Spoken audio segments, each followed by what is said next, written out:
Well, there's nothing like watching baseball and celebrating the birth of our great country. Today, on this holiday, the A's continue their homestand here at the Coliseum.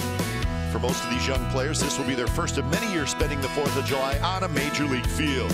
So for you A's fans, sit back, relax, and watch this team grow, as there are some exciting times on the way in the East Bay. Happy birthday, America. It's the A's and the White Sox. Coming up next.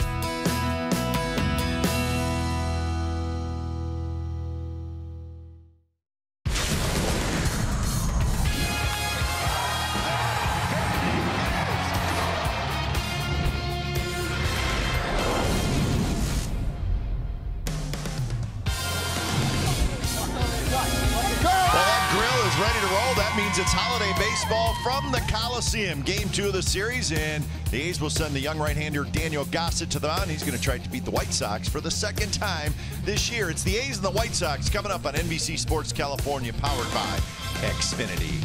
Hi again, everybody. Welcome to Oakland A's Baseball, along with Ray Fossey. I'm Glenn Kuiper. Hope you're all having a great 4th of July holiday. So Gossett will make his 5th big league start. Ray, a couple starts ago, he faced the White Sox, and he got a win in Chicago. That was the game where all the youngsters helped out. He got a lot of run support in that game, but he also pitched very well because he had his curveball working very, very well in that game. He got great defense behind him, but I think the curveball pitch is one of his better ones that he throws. He did against Houston, did against the White Sox. Tremendous defense. He got a double play turn, great outfield defense, but I think the most important thing for him, get some run support, which one thing he learned how to pitch with a lead. Sometimes that's tough for a young pitcher, but he also had the great curveball. There's your 6-4-3 double play. Everything worked well for him, picking up his first major league victory. Now the pitcher that day for the White Sox was James Shields, and he's going to pitch today, so it's a rematch. And Shields, he did not pitch well that day. The A's really took advantage of him with the long ball. And the one thing that he is not doing as much as we've seen him in the past is throw his changeup. They called him Big Game James. With the changeup, he's not throwing it as much. More sneaky fastballs with a cutter. He'll throw some curveballs. The changeup he may use a little bit more today because in the game in Chicago, he was horrible. All right, so the pitching matchup again. Gossett and Shields, A's and the White Sox, and the A's are trying to break a season-high 6-game losing streak. Let's hope they do it on the 4th of July. We'll have the A's and the White Sox lineups and first pitch when we come back, so stick around.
brought to you by Southwest. Yes to low fares with nothing to hide. That's transparency. By Toyota, the full-line automaker with the longest-lasting vehicles in America. Toyota, let's go places. And by Jack in the Box. Come try the new sweet or spicy barbecue bacon cheeseburger and chicken sandwich. Limited time only.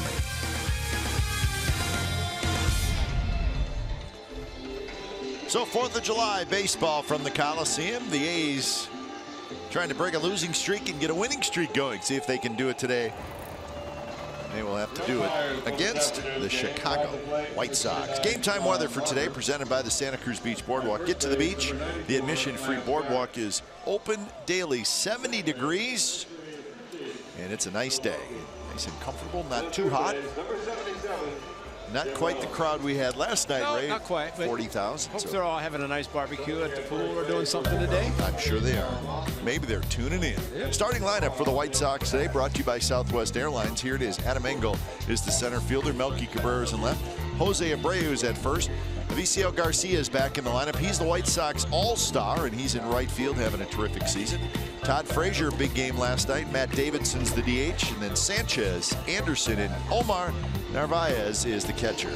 And by the way, those pools now have television so they can watch this game. Barbecue, have a nice swim, and they'll get to watch Daniel Gossett make his 5th start in today's game. And of course, his first major league victory came against the White Sox. A couple of starts against Houston. This will be a second against Chicago. Good curveball, and probably a pitch that he will utilize more and more.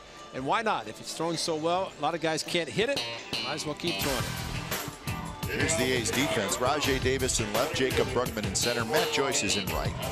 Chapman, Barreto, Lowry, Alonso on the infield, and Bruce Maxwell behind the plate. So we're set for baseball as Adam Engel steps in. So a little pregame meal for those folks. Absolutely. I mean, what a great day. You get maybe a rice bowl with some beef or chicken and watch baseball game. So the first pitch of the game is a fastball just to touch off the plate to Adam Engel. So we're underway. 107 first pitch here at the Coliseum. White Sox won last night 7-2. A disappointing performance really all around by the Athletics in front of that big crowd. They really just did not play well in any facet of the game. So they'll try to bounce back today.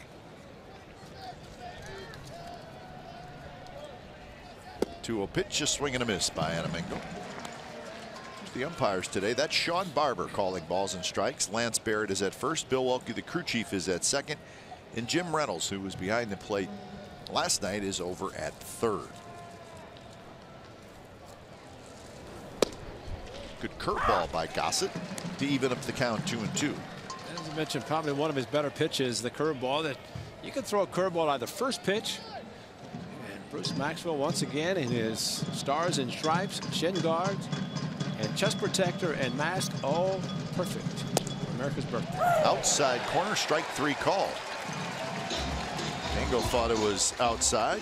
Because he called it a ball the first pitch. That's kind of the difference. We'll see as this ball tails back just a little bit, and enough for Sean Barber to like it for called strike 3. But seriously, the first one I thought was better strike than that one called a ball, but this one was called a strike.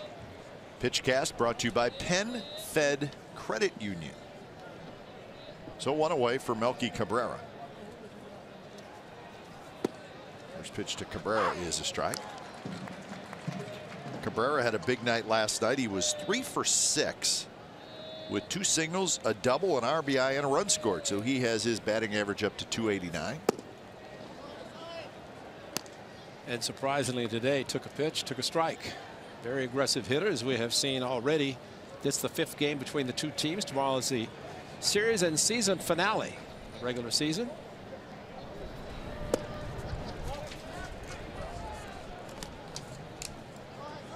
So today, any 95-mile-per-hour fastball is our fast pitch, brought to you by Xfinity, the fastest Wi-Fi at home and on the go.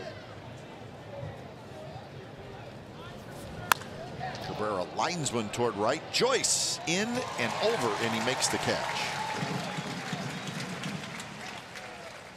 So that's the second out here in the first inning, and big first baseman Jose Abreu steps to the plate. Batting in the 3rd position, First baseman, number 79, Jose. One of the most frustrating things as a hitter is to hit a ball that sharply and you look up, it's right at somebody.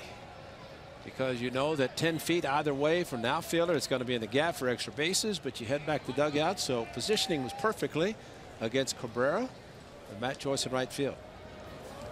First pitch to Abreu is in for a strike.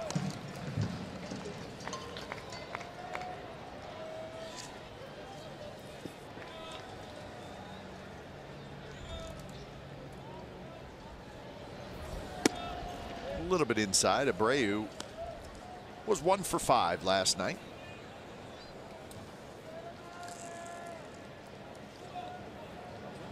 White Sox had 7 runs on 12 hits last night.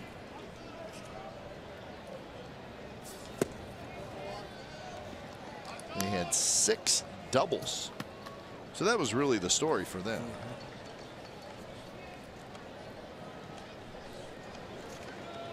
Every double was right in the middle of their scoring. That one's hit in the air to left. Rajay Davis is back. Step onto the warning track. He stops and he makes the catch. Side retired. Daniel Gossett with a 3-up, 3-down first inning.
For today, it's brought to you by Southwest Airlines. Matt Joyce back in the leadoff spot. Then Lowry, Davis, Alonso, Maxwell, Chapman, Brugman, Barreto, and Davis. That's your Oakland A's starting lineup. James Shields on the mound for the White Sox. The rematch of the game Saturday in Chicago, the day in which they retired Mark Burley's number 56. So James Shields, who went just 3+ innings in the game, has a record of 2-1, making his 7th start. As couple of starters, Rodon last night and Shields this afternoon. Not a lot of starts because of various reasons.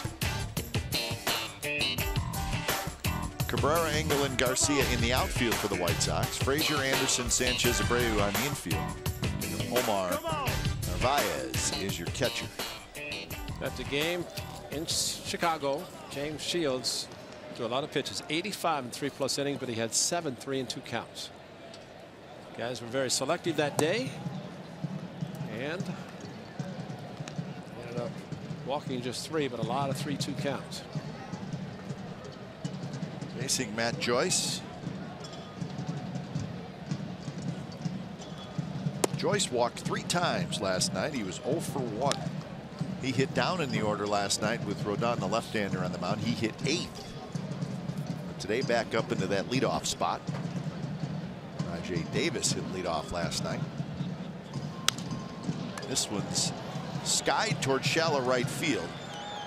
Garcia comes in, waits, he's got it, 1 away.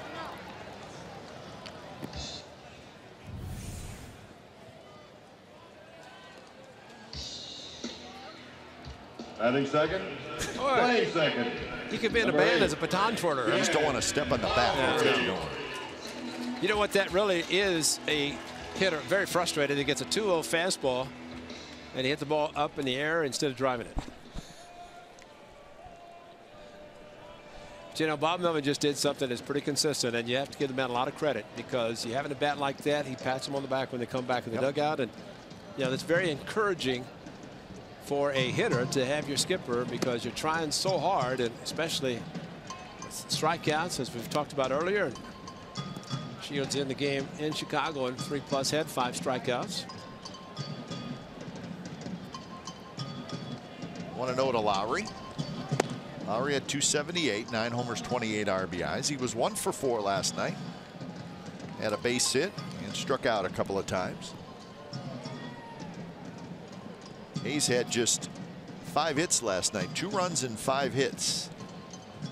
They had 1 extra base hit. That was a double, and they struck out 13 times. Well, the A's 2 runs came with 2 outs. Unfortunately, the White Sox first 4 came with 2 outs, and that was the difference in the game. As Rodon had a very good outing. He almost came out of the game. Looked like something was wrong. Lowry rips one down the right field line. Garcia was playing well over toward the line, and he's able to get to it quickly and hold Lowry to a single. Must have a strange defensive setup. Yeah. Garcia was playing way over there. You see that ball hit like that, and you're thinking it certainly could be a double. Exactly. And Jed Lowry, one of the best at hitting doubles, and especially down the line. But you're right, Garcia playing him shallow and close to the line. Very surprising, which kind of indicates one thing. They don't think Shields' fastball is going to be enough that they're going to go opposite field. So here's Chris Davis. Davis sliding up to the 3rd spot today. So with the A's offense struggling as of late, just a few tweaks by Bob Melvin. The A's in their last 5 games have scored 10 runs on just 26 hits. So that's just a couple of runs per game and just about 5 hits per game. So Bob said, let's see if we can move things around a little bit.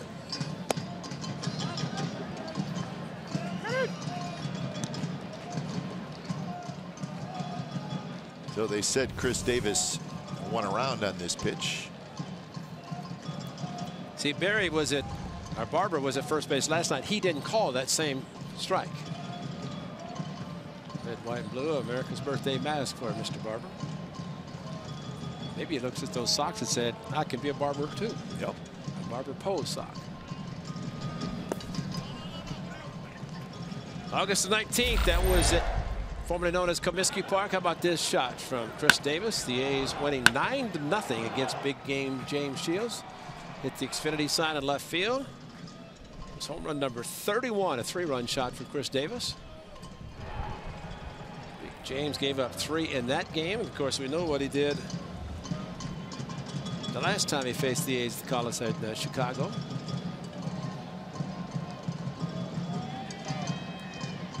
Double and a home run in 5 at-bats for Chris Davis against Shields.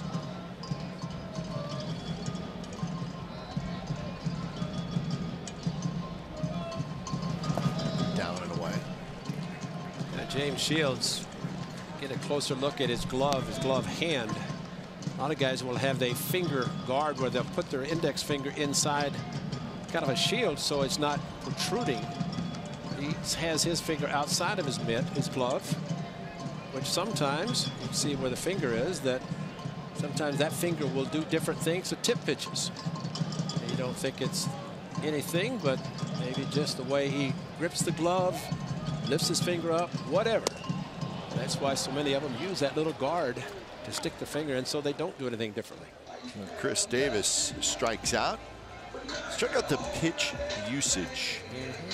And this is interesting, and I know you mentioned it earlier, Ray, the fact that James Shields this year only 8% changeups, and when he was with the Tampa Bay Rays, I mean, that's probably when he was at his best. Exactly. He threw that changeup, and it was kind of a power changeup, right.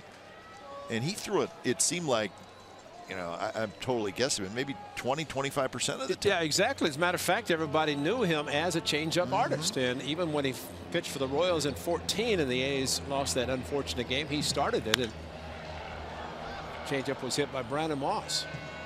Cabrera backs up a little bit. He waits. He's got it side retired. Hitting a runner left against James Shields in the bottom of the first, or headed to the second. No score.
NBC Sports California is brought to you by Airport Home Appliance.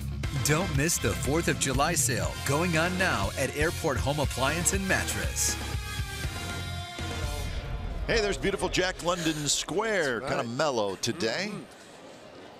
A's and the White Sox, no score. Out in the barbecue terrace area down the left field line, there's a hot dog eating contest. Serious stuff.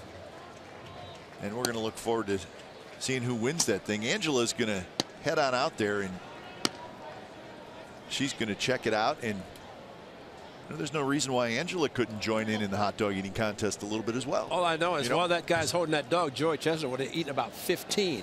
Joey Chestnut, one of the premier athletes from the Bay Area, Joey Chestnut. So that hot dog eating contest out in left field is going on for this half inning only. Number 21. So how many hot dogs can you eat in a half an inning? He's selling them to. He's selling the hot dogs. No, they don't want to eat any of them. He's got to buy them. Oh man. Well, so we're going to get an update on that in the bottom of this inning. See what's going on. For those folks involved in that hot dog eating contest last night, Terrell Cotton got through the first inning 1-2-3. But after that, it wasn't quite the same for him. True. So let's hope we get to play that song 1-2-3. But in honor of the great Joey Chestnut from San Jose, congratulations, as he won the Nathan's hot dog eating contest earlier today in New York City, Coney Island. Did he have any competition? I think there was some competition, but it was a very strong effort by the Bay Area native. Joey Chestnut today won that contest, 72 hot dogs with buns in 10 minutes. That was the winning total. So congratulations to Joey Chestnut. Again, world-renowned hot dog eater from the Bay Area, San Jose. Let's take him to Seattle and see if he can have some what are they, grasshoppers? Crickets? Crickets, grasshoppers, whatever. See how many of those he could eat. I don't think there's a Joey Chestnut out in the barbecue terrace right now. No. They're taking their time. Joey, I mean, the time it's going to take for this half inning, Joey would have eaten 72, you said? 72 with buns in 10 minutes.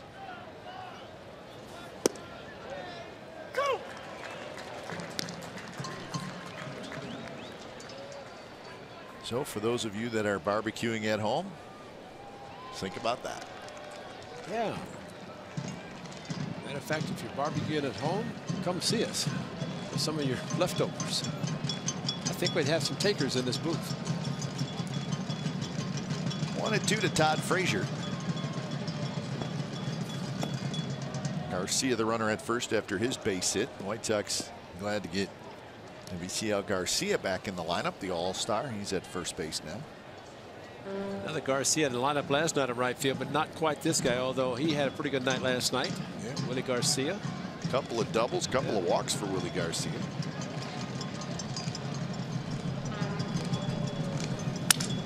Broken bat, line drive, Barreto grabs it. So Frazier flips the bat away. So one away here in the second inning. Did you say that Avisail Garcia is the representative for the White Sox? Yes, I don't think they have anybody else going to the All-Star game. You can hear the broken bat. I say that because this is Tuesday and the game is a week from tonight, and I'd say that some players they want to be able to play. No question.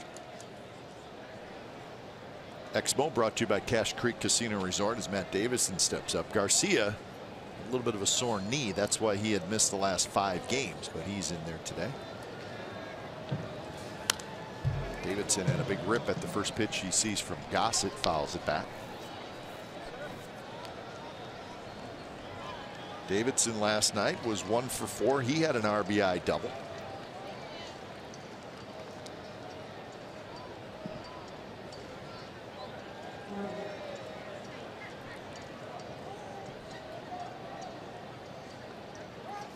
We've talked about the strikeouts, but one of the biggest and best hits you can get is a hit with runners in scoring position with 2 outs. And unfortunately, the A's gave up too many of those last night.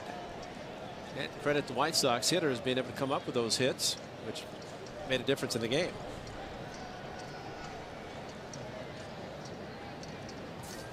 Inside, 1-1 the count. You know, after this contest is over in this half inning, I want Dick Callahan to mention what Joey did at Coney Island and really embarrass these. How many did you eat today? Oh, I got 14 in about 20 minutes, and good luck. Joey ate 72 and 10. 72 hot dogs. Yeah, I think the crowd out there watching this hot dog eating contest a little bit smaller than the one at Coney Island today. There's a few there. Family and friends.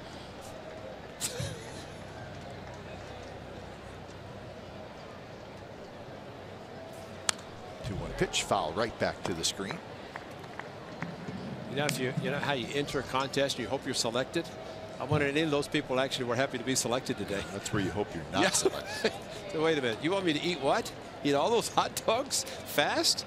Can't I just enjoy a day in the barbecue terrace?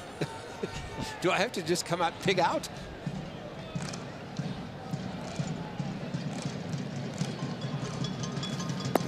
See, if I would have been chosen, I would have went to the right field barbecue terrace and said, oh, I thought, oh, I didn't know, because there's nobody there. Or you could come into the booth and be back here. You know what Joe's eating today? Carrots. Come on, Joe. Joe McCarthy. You got carrots? You got a bag of carrots? And they're out there eating hot dogs and you're eating carrots? That's Joe McCarthy, our stage manager. Does a good job, but you know he's got Snicker bars in his pocket on the way home when he gets in his car. But he's eating carrots up here to try to impress us. Stop by the food trucks and then In-N-Out Burger. 3-2. Oh, strike 3 call. Nasty pitch by Gossett. What are you looking for? Maybe that 12-6 curveball, but he took a fastball down the middle of the plate. Look at the location of this pitch, and he just took it and hit back to the dugout. Second baseman. It's amazing. You figure 3 and 2, man. You load up, you lift that front leg, and you say, "Here comes a heater. I'm going to let it go." And what does he do? Watches it go to Bruce Maxwell and head back to dugout. Maybe Rick Renteria last night, after he tried to go to third on that ball and he was thrown out for the third out, maybe that's a carryover. Here's Yolmer Sanchez, the second baseman. Sanchez last night was 0 for 3 with a walk and a sacrifice bunt. Overall hitting .272. Got 11 doubles, 4 triples. So the young man having a pretty good season. Remember, many people around baseball consider this Yoan Moncada the #1 prospect in all of baseball. He was one of the players that the White Sox got from the Red Sox. And we saw Moncada. In fact, I think he made his major league debut here. But he is, it sounds like he's probably a second baseman. Yes, probably so. And he is in AAA right now. Just a matter of time before Yoan Moncada gets to Chicago, and White Sox, well, if you get him for Chris Sale, you need him to be a star, and he has a chance to be a star. Exactly. And Red Sox going for it. The White Sox said we kind of take what we can get, some great players for the Stars, and look for the future. Nothing wrong with that. He's kind of doing the same thing.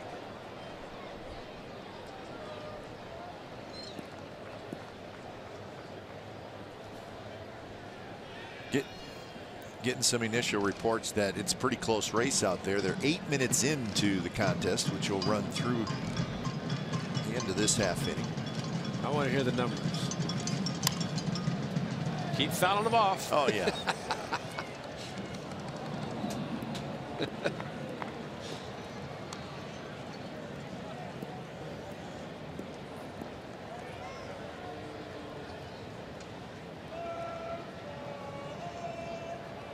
I like the guy in the headband. He seems to have a good attitude because he's got a buddy cheering for him right next to him. Well, the guy on the right's like bebopping to the music, and he's eating. He's taking forever to eat a hot dog. You can't do that.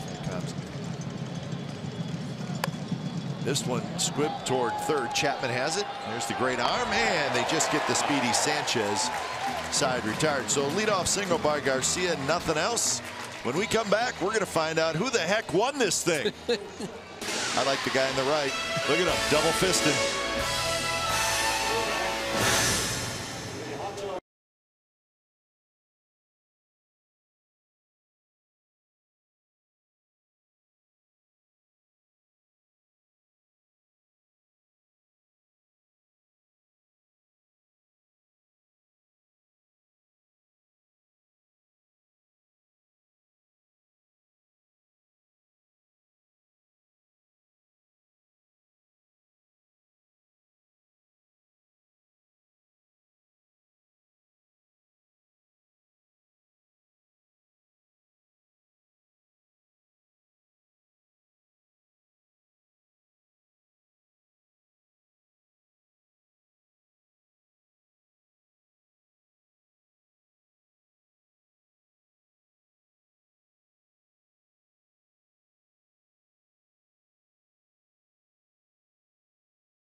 It'll be Maxwell, Chapman, and Brugman.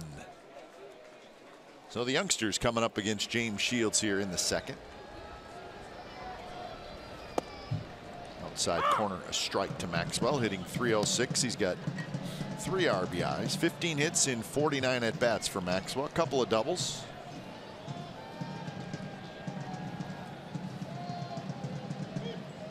He was not in the lineup last night. Josh Fegley went 1 for 4.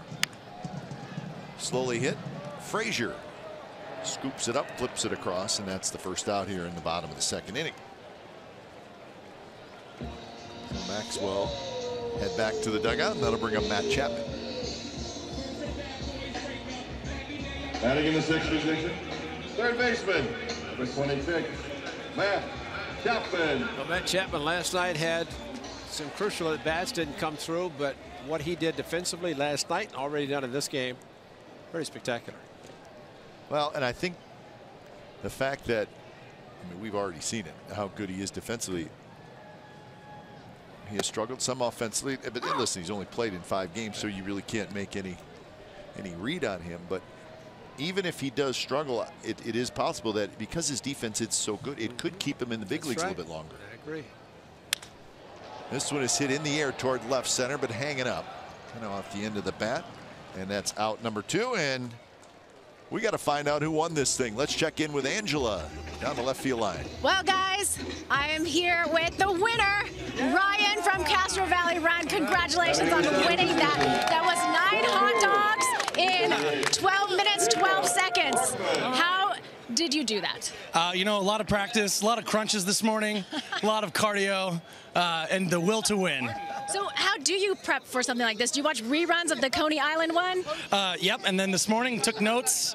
Joey Chestnut's my idol, so channeled my inner Joey Chestnut today. The Bay Area's own, of course. And Charlie, how did this come about? You work for the A's, and tell me about the origin of this contest. Yeah, so we're in the same fantasy football league together, and we're really bad at it. And we finished 11th and 12th, so this is our punishment for it.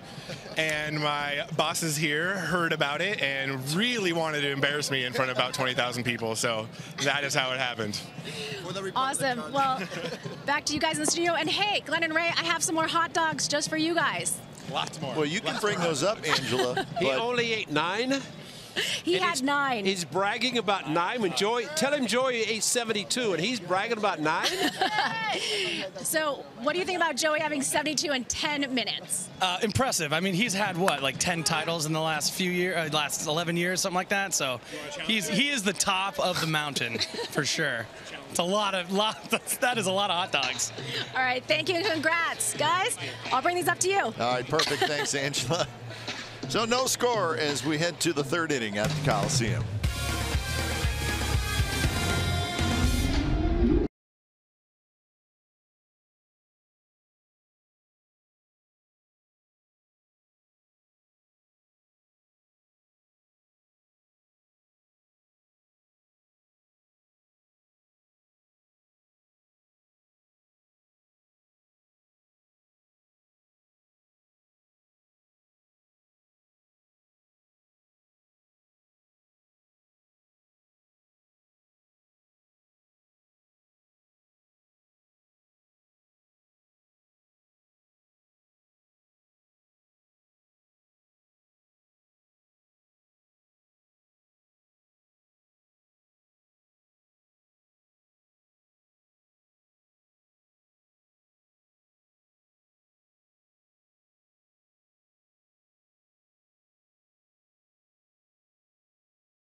Nice day, not too warm. And the A's are trying to break a season high 6-game losing streak. Let's see if they can do that today. It's been a little bit of a struggle. A's 35-48 now. It's a season high 13 games under 500. So Bob Melvin not happy about that. Well, it's very hard when you want to win every game and you see the record that your team has. That makes it tough. Trying to see some development of some young players, and guy on the mound is one of those. And some hitters in the same category. Barreto getting an opportunity and realizing that maybe, just maybe, this game up here is a little different than what they've experienced in other places. Well, it sounds like the A's could get Marcus Semien back for the series in Seattle this weekend, so the A's will have a roster decision to make there.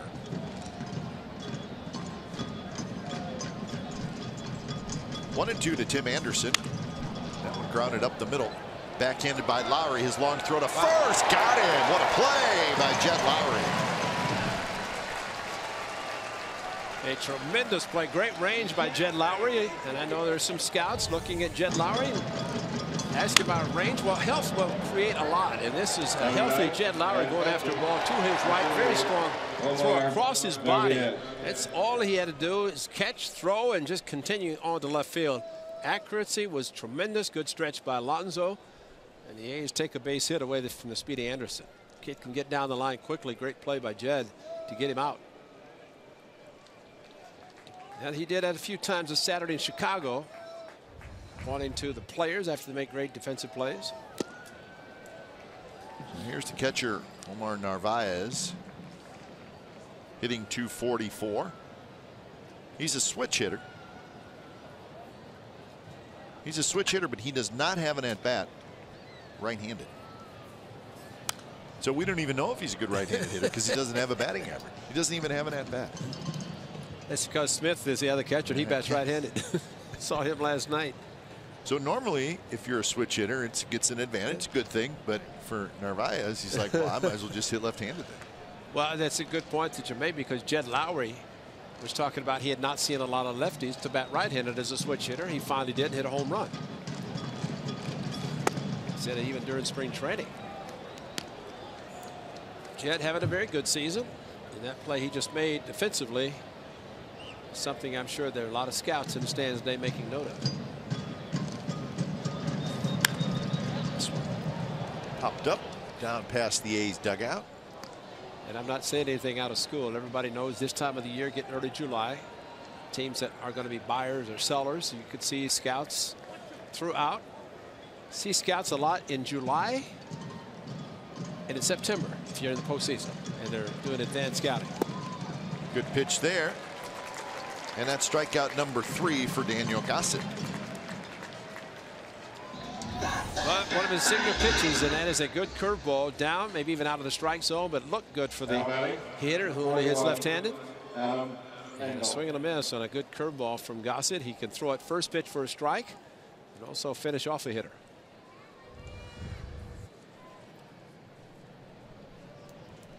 So now top of the order, Adam Engel. First strike.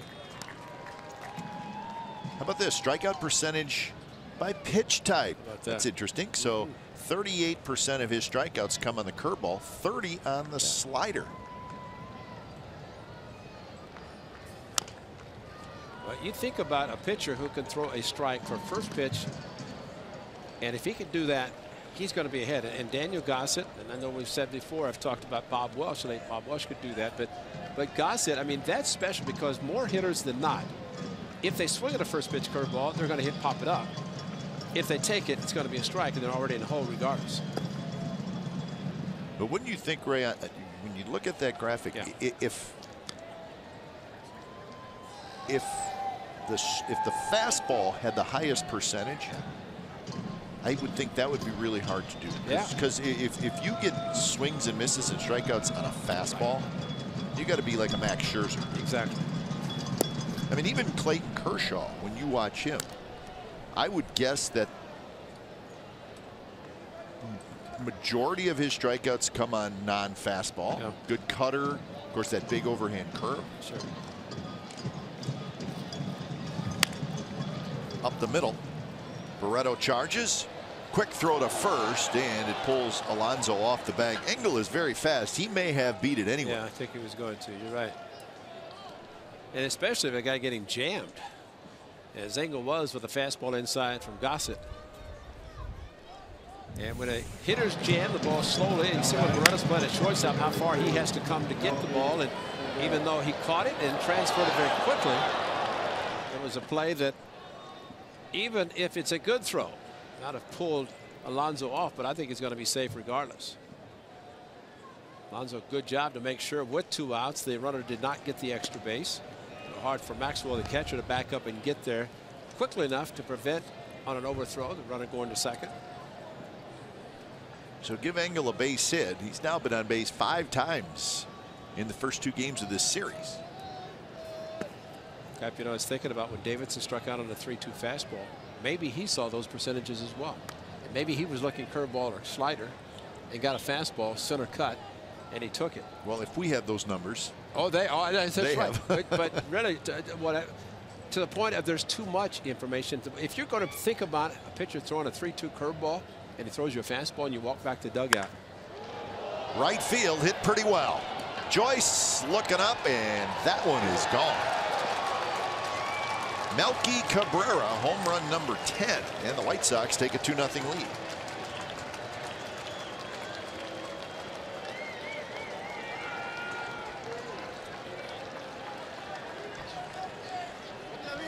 After the hit to Garcia last inning, it retired 5 consecutive batters. Gets a jam base hit infield with Engel, and then to Melky Cabrera, who is a very aggressive hitter. 1-0 pitch. It's gone. A day like today, it's going to carry nicely, and that did not have any issues as far as getting over the fence. So first home run in this series by either team, and it's a 2-run shot for Melky Cabrera. So 2 more 2-out runs by the White Sox. Exactly. Abreu lifts one in the air, left center field. That one's hit pretty well, but Rajai Davis is going to get back there. Makes the catch, side retired. Melky Cabrera, his 10th home run of the year. It's a 2-run shot. White Sox lead 2-0.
For live Oakland A's baseball, you can stay connected with a fully customizable experience.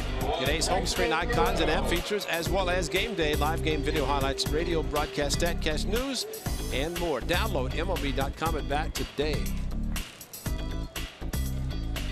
2-0 White Sox lead. It's the bottom of the 3rd. Franklin Barreto leading it off. And the first pitch is right on the outside corner for a strike from the veteran James Shields.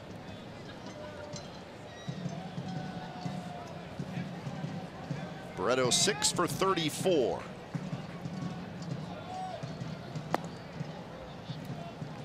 It was that Saturday in Chicago when he made his major league debut. Remember, he was not in the original lineup, but was added late and had quite a day. Yes, he did. And he wishes he could go back to that day and continue, but it's a little bit different.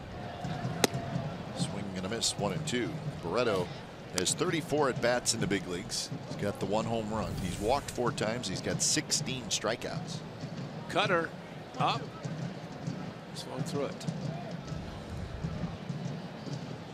And probably the worst thing for a hitter who strikes out a lot is get to 2 strikes and say, uh-oh. Sharp breaking ball, just a touch outside. Barreto in spring training, and granted, spring training much different than regular season, but he used the opposite field very effectively. See what he can do with his fastball away from him. And he comes in, so it maybe missed a spot, but it doesn't matter as Barreto strikes out. 2-2 changeup against James Shields in Chicago. And this is what Franklin Barreto did with the changeup. Left fielder. Pretty impressive Davis. as he crushed it to left center field. And into Ryan Healy, of course, a big hug, and then Alonso. Everybody very happy for the young man to get his first major league home run. Right now, a little bit upset. Here's Rajai Davis. One of the things we talked about the scouting reports and information, just like with Davidson taking a fastball. One of the problems that players have at this level, there's so much scouting report on the player, and they will stay with a certain pitch until guys can prove they can hit it. And oh, by the way, who brought the hot dogs? Second place brought the hot dogs. The gentleman who finished in second place brought the hot dogs. He only ate 9 of those. There's 3 there. You could probably consume those before this inning is over. Easily. But see, the thing, Ray, is what you have to do is you have to do it like the pros do. You have to dip it in water. Right. It goes down a little bit easier. If you want to, it's up to you. You may have your own game plan. I could eat 9 of those in probably 3 minutes, maybe between breaks, between the half innings. Okay, all right. But I'm not. You saw it. No, I said I probably could. Doesn't mean I'm going to. All right. But those are small hot dogs. Yeah, they smell good too. Not as good as a pizza, though, right? Yeah, we saw the young man who finished second. We appreciated bringing it up, and he was rubbing his belly. Charlie was rubbing his belly. And he sort of had that look on his face, the I don't feel good rubbing my belly look. Is there any condiments, any mustard or ketchup or anything goes with them? Plain. They're all yours, Ray.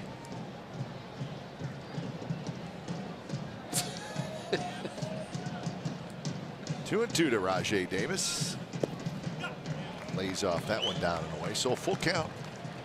But it took him 8 batters to finally get a 9th batter to get the 3-2 count. Something they did often. There's the winner. 9 in what, 12 minutes? Yeah. Not even worth bragging about. I mean, if Joey Chestnut's his idol, then how could he be happy with 9 in 12 minutes? So Rajai Davis with the 1-out walk. So the A's get a speedy base runner. Nothing can stop me. I'm all the way up. All the way up. And you know what, Kipe? At the point where the A's are right now, push the envelope. You know, I mean, might as well just nothing to hold back for right now. Number 23, Matt Joyce. And see what kind of lead, maybe draw a throw for Rajai. Get James Shields to throw a ball over just to see what kind of move he has.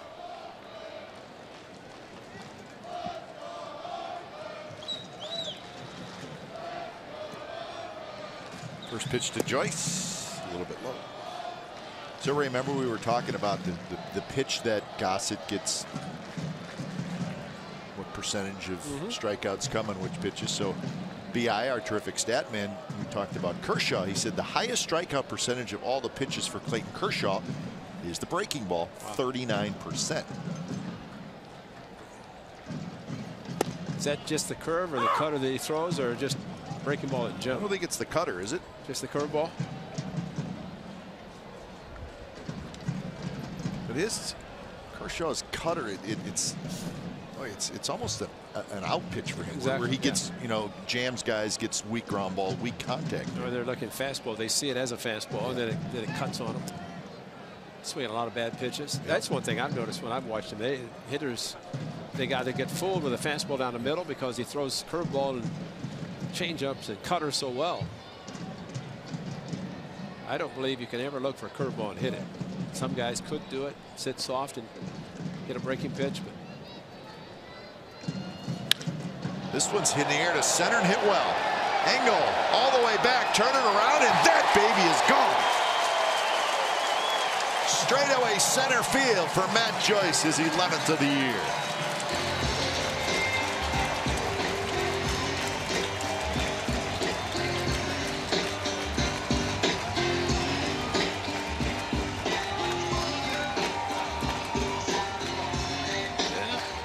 Joyce likes the White Sox. He got Pelfrey back with back-to-backs of Rosales, and then goes up over here to left center field. So just like the White Sox in the top of the inning, they get a runner on base, a 2-run home run. And that quickly the A's have tied it thanks to that home run. A very big blast by Matt Joyce to left of center. So for Joyce, that breaks a little 0 for 11 slump. So 11 home runs, 33 RBIs now for Matt Joyce.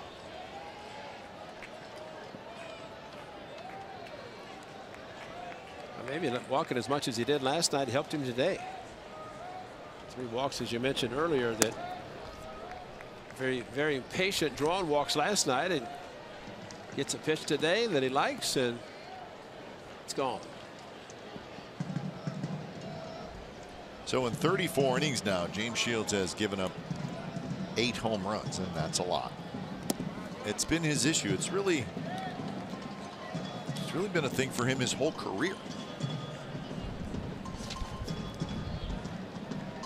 You think the day that the A's had the 3 rookies, and today the home runs you mentioned, the A's have hit well against it. So Matt Chapman in the screen when Joyce was enjoying his 2-run home run. Matt Chapman, who has a lot of power, yet he's still waiting on his first, although this is just his 5th game. Making 6th now.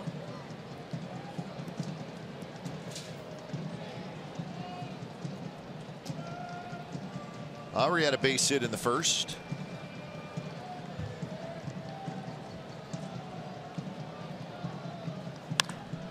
This one's hit high in the air down the right field line, and it is foul. Lowry was leaning a little bit, trying to help it, but I think he realized fairly early on after contact that the ball was going to be fouled. 3rd most among active pitchers, 308 home runs allowed in his career. So it sounds like a lot. It is a lot. 3rd among most. Wow. I mean, we talk about like Catfish Hunter, Bert Blyleven, Robin Roberts, but he walked a batter in front of this 2-run home run. Well, Lowry strikes out. That's the 3rd strikeout for Shields. Well, after almost pulling the cutter for a home run, went back more to the 4-seamer at 90 and got jet swing and a miss. So here's Chris Davis.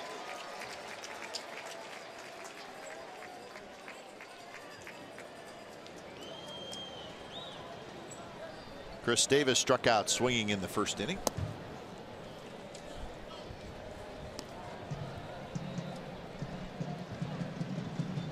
Davis last night was 0 for 4 with 3 strikeouts.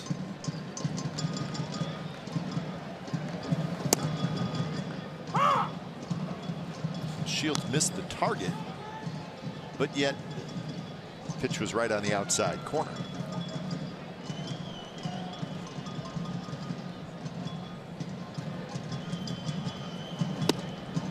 Now 1-2. Now, some pitchers are known as ground ball pitchers, others as fly ball pitchers. And if you're a fly ball pitcher, that's not good because some of those fly balls can leave the yard. And how about 308 times? And that's one of the negatives about being that type of a pitcher. like the ground ball pitchers that see very few home runs hit because they throw the type of sinker that guys beat the ball on the ground. So along with that, he's got over 2,000 career strikeouts. In fact, he went over that. That's right. Mark against the A's in that start a couple Saturdays ago. He struck out Chris Davis in the second inning of that game for his 2,000th career strikeout.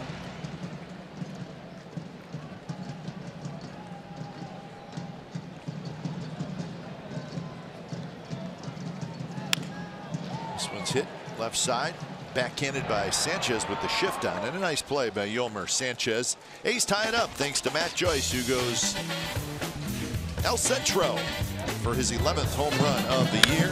It's a 2-2 game after 3.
The A's and the White Sox, each team with a 2-run homer.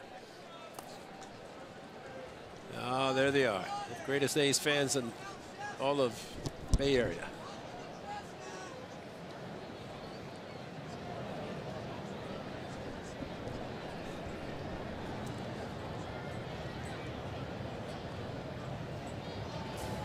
First pitch to the All-Star Ciel Garcia is called the ball. He's singled in the second inning. Here's the good numbers: 321, 11 home runs, 51 RBIs. For a long time, Garcia was leading the American League in hitting. He's kind of shut him down in Chicago for the weekend series. That's right. He didn't have a particularly great weekend. Did a bit of a June swoon after a tremendous April out of spring training. Glendale, Arizona, with the Dodgers training there. So, Ray, you're a smart baseball man, right? No. You follow it closely each and every day. No. You know the American League in and out, but No. I'm telling you, I could let you have 50 guesses unless you've seen it today. And you would not be able to tell me who's leading the American League in hitting. And as I said, you're a smart man. Let's not go that far. Center field, Brugman now comes in. All right, I'm gonna let you just grind on that for a little bit. Yeah, I'll look at the stats in a minute like you just did. Have you made your plans yet to celebrate the greatest of all time, Ricky Henderson, on July the 15th?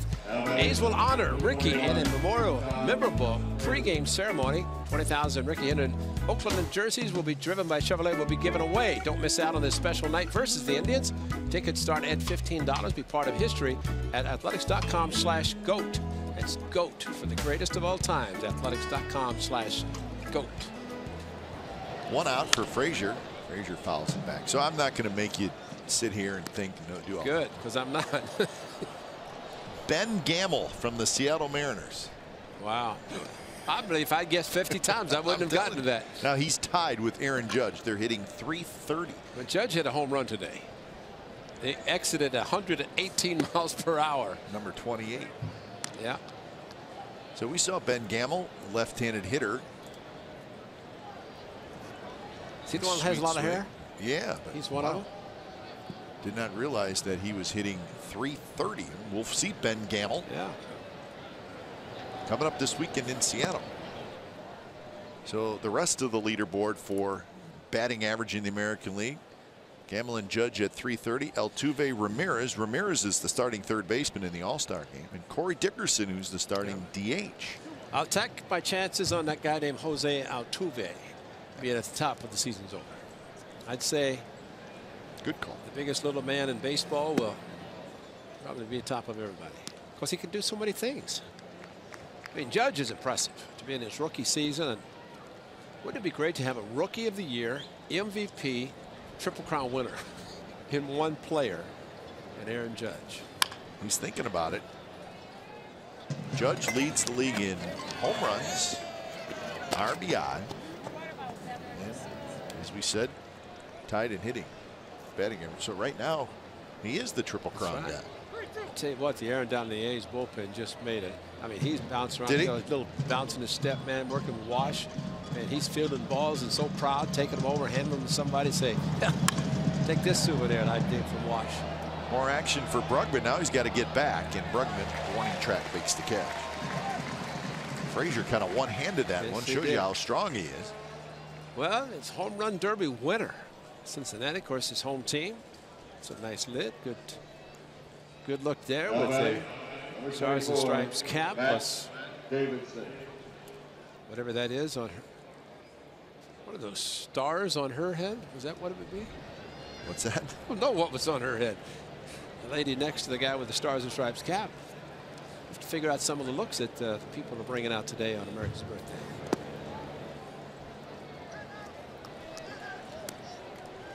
So 1-0 the count. It's nice, yeah. Just needs a guitar. He can sing some songs. Close pitch, 2-0. Little flinch by Sean Barber.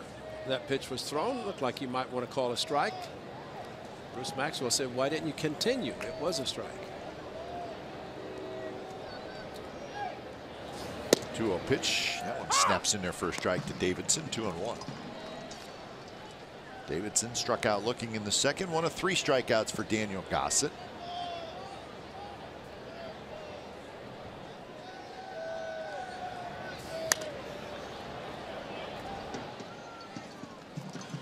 See, was it Gamel? Motter has long hair?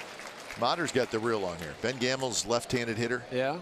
Pretty and good at one out. time, Dylan Overton, before he was DFA'd, now with San Diego, the 3 of those, they had a pitch thrown by him and they went by the other 2 and they showed all 3 of the hair. I remember that shot.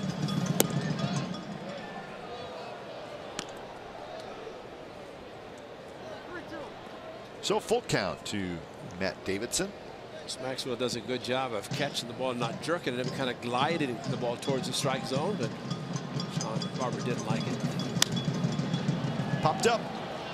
Lowry really fighting the sun. Don't know if he can see it. Alonso does. Juggles, drops it. Now fires to second. Yeah. And Davidson's going to hustle back to first. And see, for Daniel Gossett, he had only one place to go, and that was to first base. Even Bruce Maxwell, because his first base is vacated. Jed Lowry didn't see it. He was 20 feet from it. Yonder Alonso out. He's gotten it, but at that point, there's nobody at first base. And he looked to second through there, but Davidson able to just glide back to first base. Jed said, I don't see it. Please help me. And Yonder picked it up at the last instant over his shoulder. Well, right back up to him, but you know, we have to go back, unfortunately, that Derek Jeter play. You know, I said I had nothing to do just except stand around. Find a spot. Find a spot. It's vacated. Well, especially if there's an empty bag. Exactly. And somebody should have been at first base. So it goes as a hit for Davidson. That's 4 hits now for the White Sox.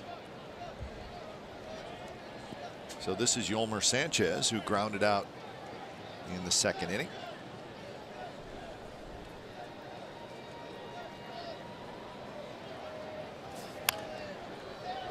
Sliced foul headed toward the family section down there.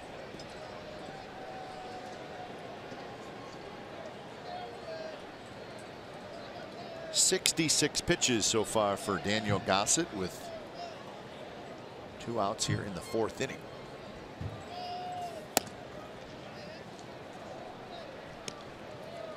Gossett struggled in that first start. No surprise there, the Major League debut.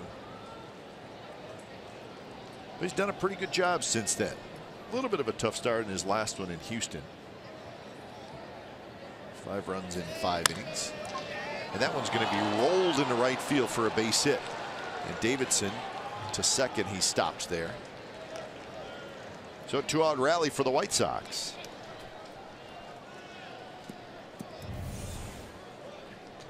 Runner being held, so Yan Alonso at first comes off the bag, but it's still to his right, far enough that he could not get to it. Problem Davidson had is as he approached second base, doesn't pick up his third base coach, and that's something you really have to do, and not get to the bag and then look at him and wonder what you're going to do. You look at him halfway to second base, he'll tell you where the ball is. All you have to do is run hard and let the third base coach be your eyes. Same at first base. Coaches are there for more than just giving signs. First pitch to Tim Anderson, to Barreto, and Barreto shovels to Lowry's side, retired. So a couple of hits and a couple of runners left. White Sox A's tied at 2.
On NBC Sports California is brought to you by USAA.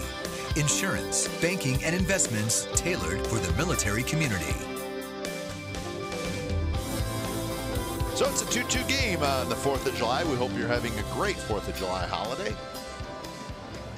Bottom of the 4th inning, Yonder Alonso to lead it off. Will be followed by Maxwell and Chapman against James Shields.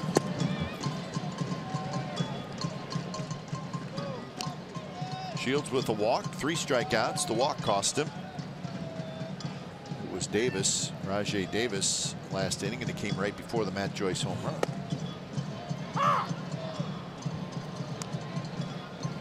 Alonso 1 for 4 last night, 0 for 1 so far today.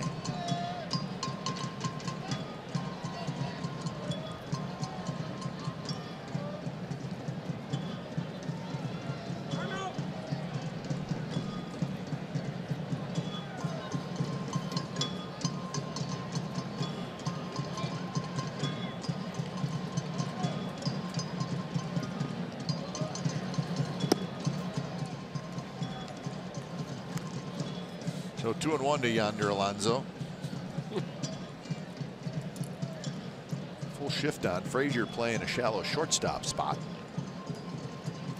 In the outfield, center fielder Engel pulled way into right center.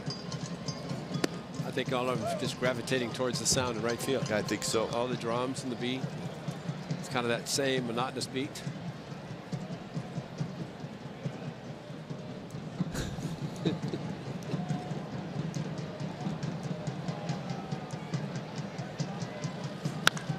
That one headed toward the drums. Will it stay in the ballpark? Garcia's at the wall. He leaps, and that baby's gone. Yonder Alonso, home run number 18, and the A's lead 3-2.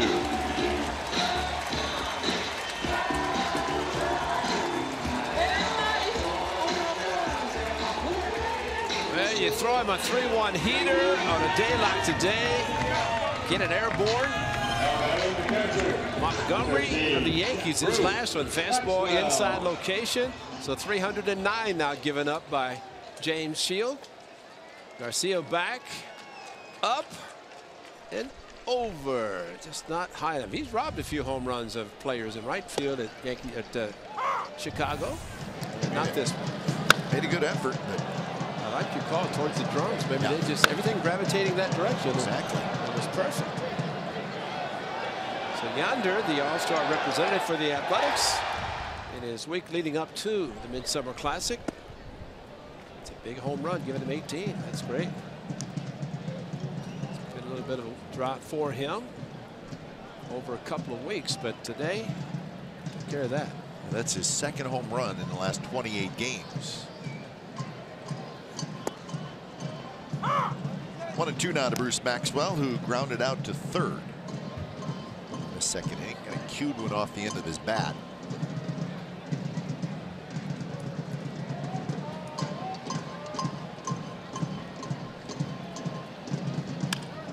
Shoots that one foul. Kind of waited on off-speed pitch.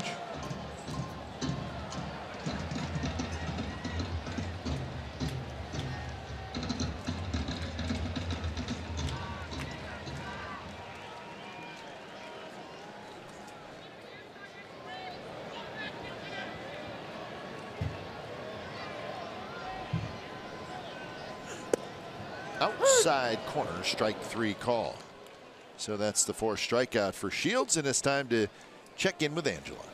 Well, guys, the clubhouse bonsai has been out in the dugout before the game the past couple of days getting some sun. Of course, this was started from some of the guys on this disabled list earlier this season to bring some Zen vibes into the clubhouse. And with that, we have an injury report update. Chris Bassett has been feeling good. He pitched 1 2/3 innings 2 days ago. And Bob Melvin doesn't know what the next steps for him are just yet.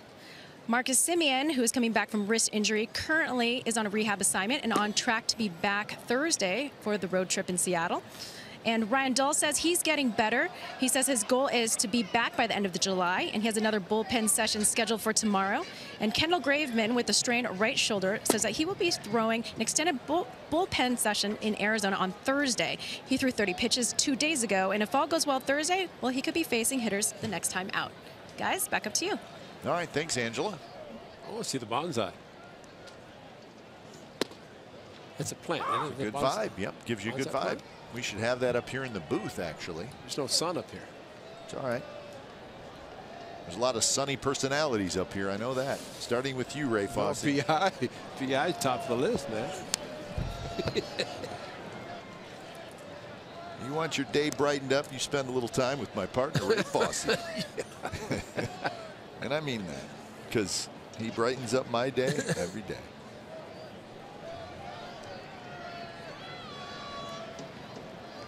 Two-2 pitch is tapped just foul.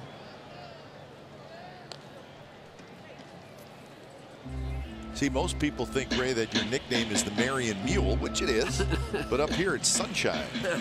Ray Sunshine Fosse.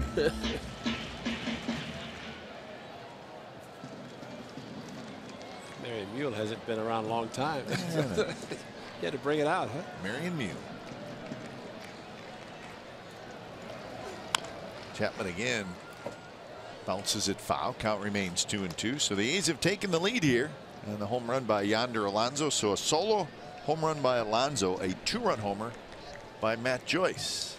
So that's 5 that Shields has given up, counting the 3 in Chicago. And 2 here today. And the home run hitters sitting side by side in the dugout. This one's popped up behind third down the left field line. Anderson makes a very nice play. It's going to go down as a fair ball. Yes, it is. And Chapman hustling all the way. He was between first and second. He would have glided into second if this ball had dropped, and it almost did. As the ball came back into fair territory. Sun is very tough in left field.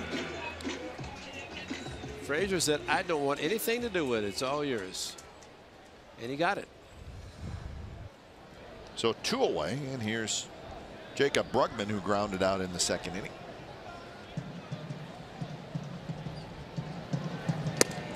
Fastball a little bit inside to Brugman.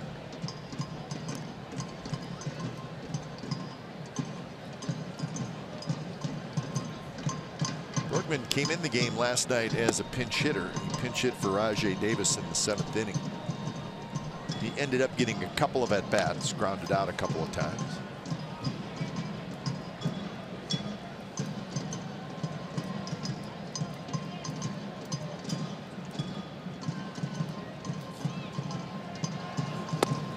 Another huge gap in right center field. Have you ever seen a gap that big, Ray, in Never. right center field? No, especially where that's Garcia's playing and playing shallow angle in left center. I mean, there is a huge gap.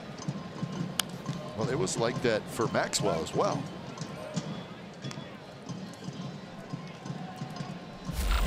Well, on a big day in Chicago, Brugman joins the crew. A fastball that he hit to right field. And they retrieved all 3 baseballs. And big smile from Jacob Brugman. But Steve Vucinich got in the act. Vuce is always around, isn't he? Yes, he is. When he's not working.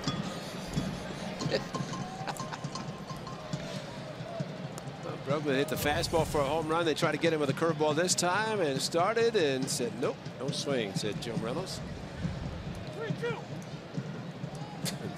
That Vuce.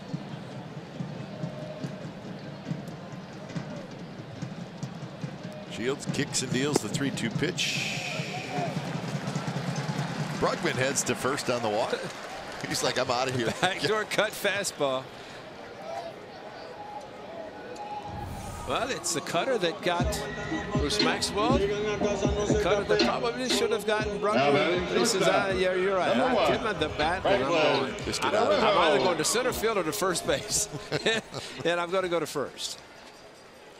You know what Steve Vucinich's nickname is? Somebody yesterday, he had some friends, or 2 days ago. They said, well, you know, his nickname is Vucy. I went, what? Yeah. You know, it said, I love Lucy.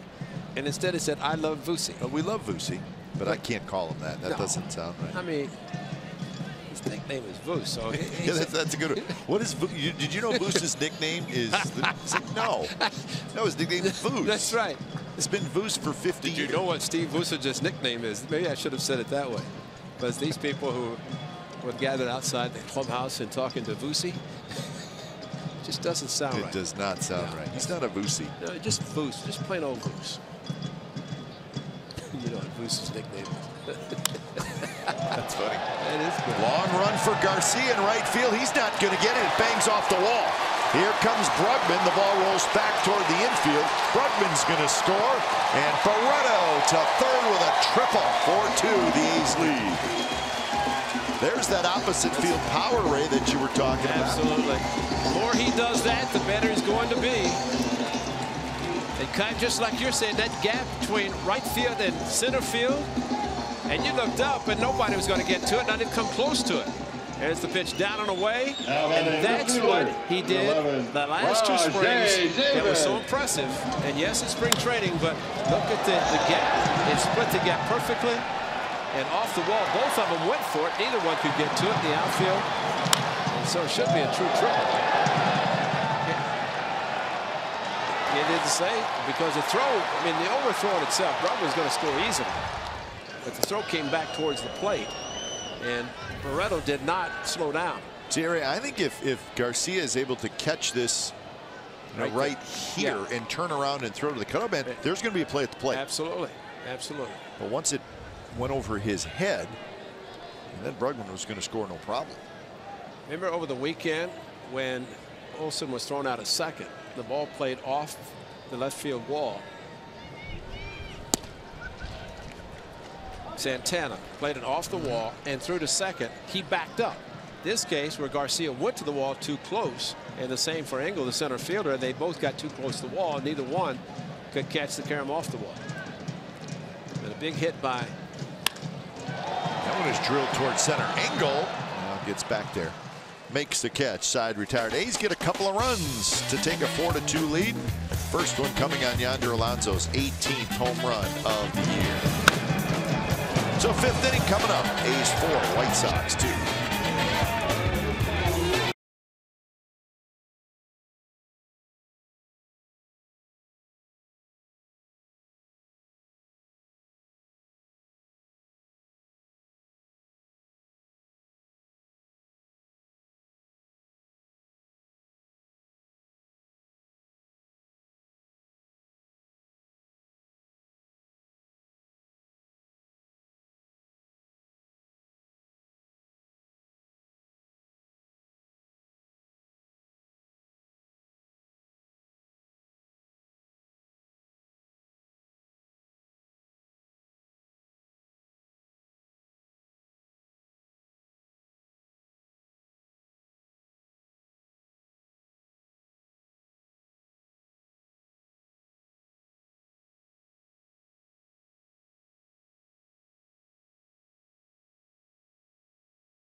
The 4th, they lead 4-2, top of the 5th inning. So see how Daniel Gossett handles his lead. Barreto with the big RBI triple. Barreto should go up to Bregman and say thank you for getting that walk, because he sold it. I mean, that was great sale job, because it looked like the cutter had hit the outside corner. Instead it's ball 4, and Barreto, big hit going opposite field. Shallow right center. Bregman slips, and that's going to drop for a hit. I don't know that he would have caught it, but he broke back. Yeah, he broke back, and then he came forward and he slipped and fell. So it's going to be a hit for Narvaez. Watch the center field. Yeah. Broke back and tripped as he tried to retrace his steps. And you know, it's easy to say, hard to do, to think about as a center fielder not to go by the swing. Yeah, you think about a lot of college players who use aluminum bats and they're playing the outfield, and it's a ping. Here you take the big swing, it could be off the end of the bat, it could be jammed and go nowhere. It seems like, of course, they're playing a lot of, and have played a lot of games with wooden bat, but boy, just instinctively you break back thinking on the big swing it's going to be over your head. Do you think, Ray, on a swing like that, obviously I think the catcher hears the contact made. He can tell if it's not good contact. I think the infielders could probably hear it. And that one is drilled toward left center field, and that's going to be a hit. I guess my question is it a situation where for an outfielder, maybe he doesn't hear the type of contact is made, so he has to base everything off the type of swing. The swing. That's why you always see, and I'm using the word always because it seems when an outfielder breaks back, he's going on the swing because he sees the swing, doesn't know the contact, just like you said, and he's going to go by that and thinking the ball, a big swing, it's going to be over his head. But you look at the catcher is not to hit a home run. Sometimes you have to look at the hitter. Is he a power hitter? Is he capable of hitting the ball on my head? And I think in some cases you play the hitter and forget about the swing. Here's Melky Cabrera. This is what Cabrera did in the 3rd inning. A 2-out home run on a Gossett fastball.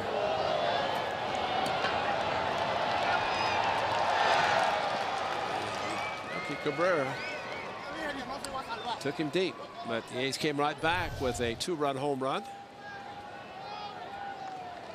That was Alonso, or Matt Joyce had tied it. Alonso took the lead, and A's have a 2-run lead thanks to the Beretta triple. Now 2-0 to Cabrera. On deck is Jose Abreu, and then after that it's VCL Garcia. So Gossett got some work to do here. Off speed, in for a strike to Melky Cabrera. This is Cabrera. Last 22 games versus the Athletics, he's hitting .344 with 18 RBIs.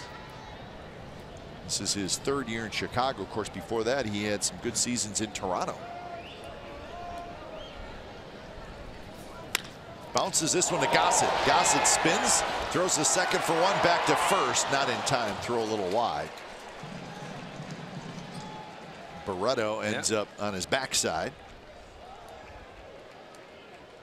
Engel slid in pretty hard at second base, and that hard slide may have been the reason why the throw was a little bit wide. Well, the question is, did it come up underneath him after he finished his slide? But he didn't go through the bag. He upended him, and he didn't deviate from his slide. He just got it. And you know, there's a case because the throw from Gossett, it looked like it surprised not only Gossett but also Barreto.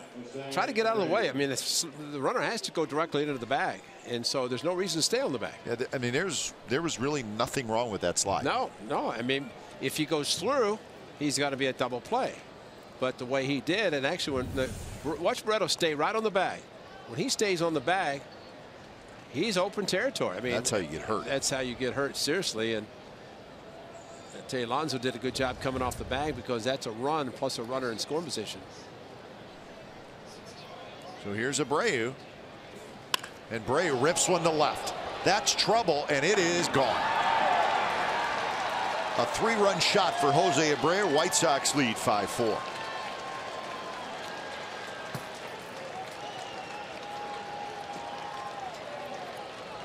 That was a big boy line drive home run that took 0 time to get out. A swung on, gone.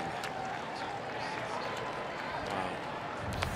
14 road home runs, 2 in Chicago. And if he gets any pitches like this, it doesn't matter where he hits them. They're going to be gone. That was a line drive. Those guys have been eating the hot dogs that have been crushed, because that's about the spot where they were standing while eating. So Abreu hits his 16th, give him 58 RBIs now. And that was a big fella. Yes, it was. So 5-4 White Sox, still only 1 out here in the top of the 5th. So here's Garcia, who has singled and hit a fly ball to center field.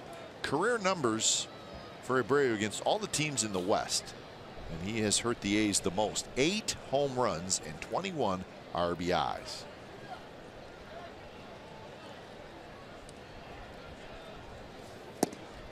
You look at crowd got quiet. Gossett starts. He gave up Ozuna and Moore in his first start. Marisnik in his second start. He didn't give up a home run to the White Sox. 2 to Correa in Houston, and 2 today. So you'd say vulnerable to the home run ball? Yes, maybe. Let's see, 7 home runs now in 25 innings, so that's a lot. Yeah. Elmer Sanchez overdid his congratulations a little bit. Got a little Adrian Beltre in him, right? I was thinking about that. Don't touch my head. Bounces out in front. Maxwell with the block. So 2-2. Todd Frazier will be next. Yeah, there's nothing worse for a crowd to have a home run hit that hard, and all of a sudden you take a 2-run lead and you're trailing by 1.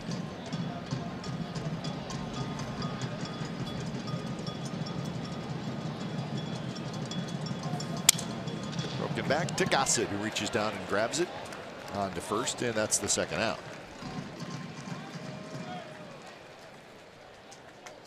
So with 2 outs, Frazier will hit. The White Sox not a big home run hitting team. They're 2 today. Gives them 95 home runs hit on the year. They're 12th in the league in total home runs hit.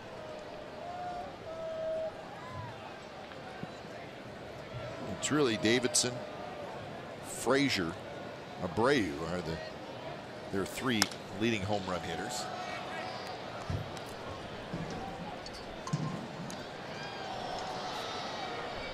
But today it's all about home runs for them. That's it.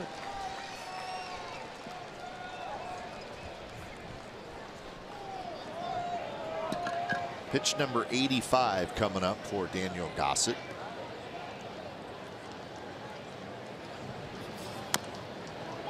Quickly jumps ahead of Frazier 0-2. White Sox are 9th in the league in runs scored.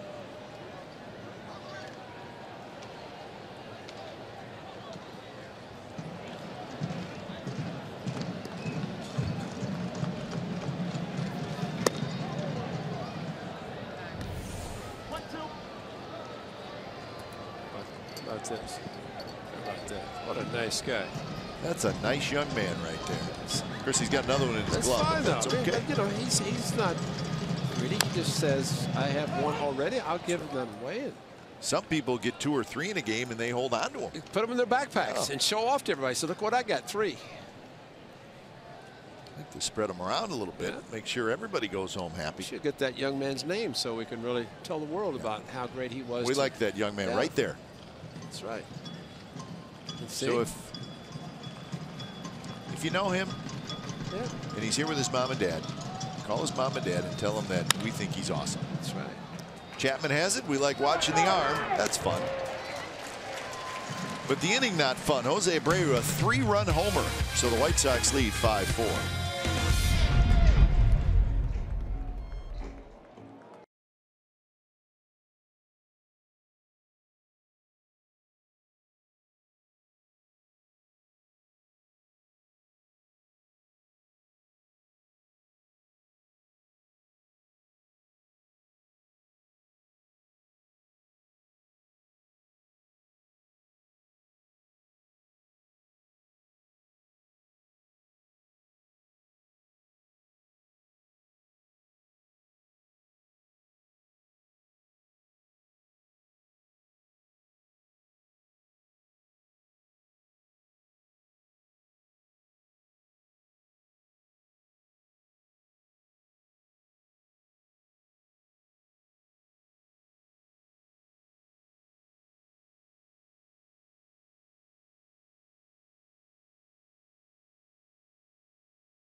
Baseball break brought to you by T-Mobile. Aaron Judge leads the major leagues with a .447 on base percentage. The last rookie to finish over 400 in that category, Albert Pujols, hit .403 or had a .403 on base percentage in 2001. Marcus Stroman, but the tough year for the Blue Jays just continues. He has a blister, and good times for the Rockies this year. A lot of it has to do with Greg Holland. 27 save yesterday, most saves before All-Star break in Colorado history. The Rockies have been struggling a little bit as of late, but still. Rockies at 49-36 right now. They're the second wild card team in the National League. Greg Holland is like a draft choice. Like Mike Trout, you bypass a guy and becomes a superstar. Greg Holland was a free agent. Anybody could have signed him. Coming off surgery, and we don't want to take a chance. 27 saves. And where would the Rockies be without him? Joyce hooks another one down the right field line, foul. So 0-2 the count to Joyce, who had a 2-run homer in the third. She just said, I'll just wait around until it stops rolling. I'll pick it up. Wait around. He's pulling the ball in this at bat, but this is what he did in his last at bat, a 2-run shot left center for Matt Joyce. Former teammate of Big James Shields.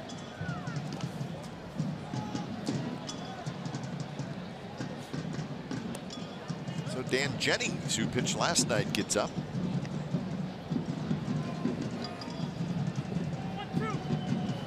I'm sure Shields is thrilled about that. He's got a 5-4 lead in the fifth. 78 pitches in the fifth. Joyce leading off, and White Sox got action in their bullpen.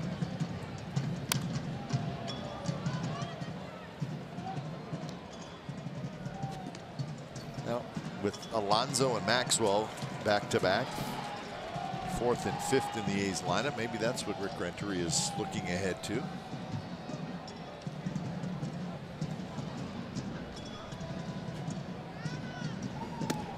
Pitches inside to Joyce. Shields has had 1 3-up, 3-down inning. That was in the second.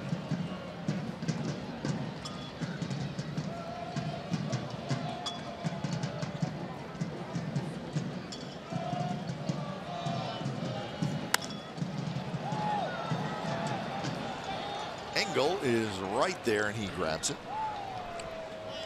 See how that's a play right there. Big swing, Matt Joyce. Engel playing shallow, didn't move. That's true. Just stayed right there, and the ball's right to it. Now batting second baseman. I think a lot of times when you see an outfielder playing shallow, he's going to rob more in front, as we always say. And if the ball's over his head, it's going to be over his head anyway. So why not stand still until you see the ball, or just break in? That's how shallow he's playing. It's, again, very shallow.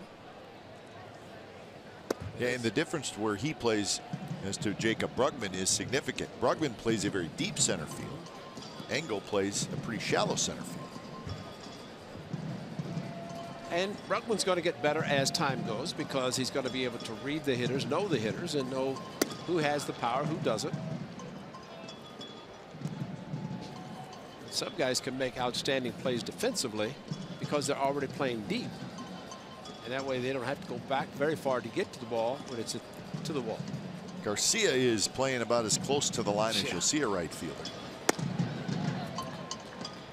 He is not that far from the bullpen catcher. You just don't see a right fielder shaded toward the line that far very often. You see him shaded toward right center a lot. Well, and with a left-handed hitter, you might see a right-handed hitter who does not pull the ball a lot.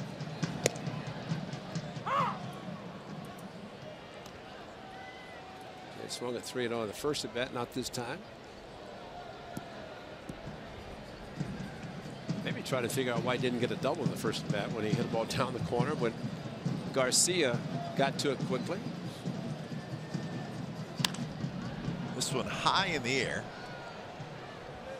Ball back into the seats. So 3-2 to Lowry, who has singled and struck out so far.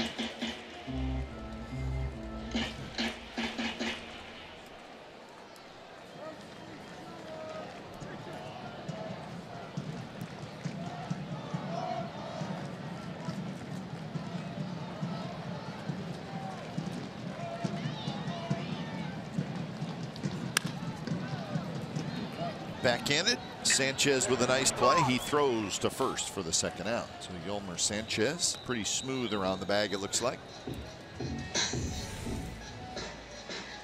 Good range to his right, and greatest feeling for an infield to get the ball in the glove and just keep running, keep moving, and have strong enough arm to throw across your body, and that's what he did easily. So with 2 outs, here's Chris Davis.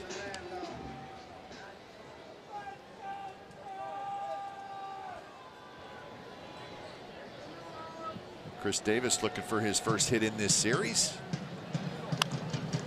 He cues that one right side, and that's going to be a hit. It's a thing of beauty if you're Chris Davis. Shields was heading over there to cover first base, but he slipped and fell, and that allowed first base to really be pretty much unoccupied. So Davis will take it. That's the old big swing.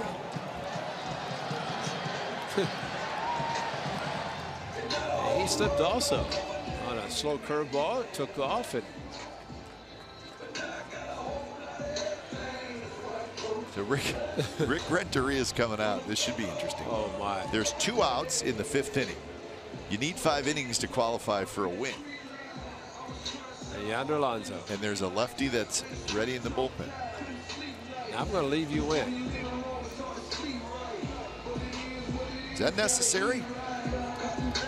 Rick Renteria was like 2 inches from Shields' face. What's that all about?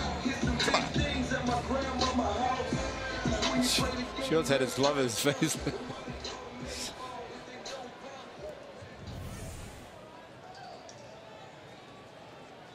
First baseman, number 17, Yonder Alonso. They're laughing.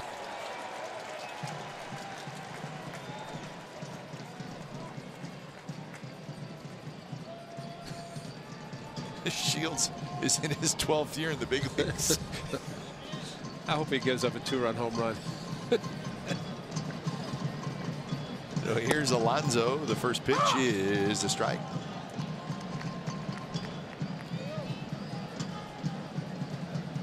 Shields had to be wondering, he's coming out. Is he going to take me out, or is he going to tell me to get the next hitter out? Because if Alonso gets a hit, he's probably out anyway.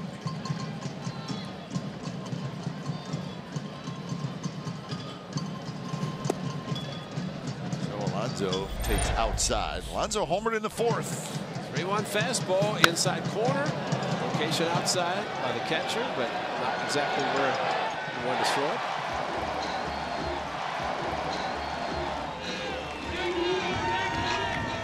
So that was number 18 for Yonder Alonso. See what he does here against Shields. 1-1 the count. That one is belted in the air, right center, and it's hit well. Garcia's looking up, and that baby is gone. Shields can't believe it. Neither can Rick Renteria.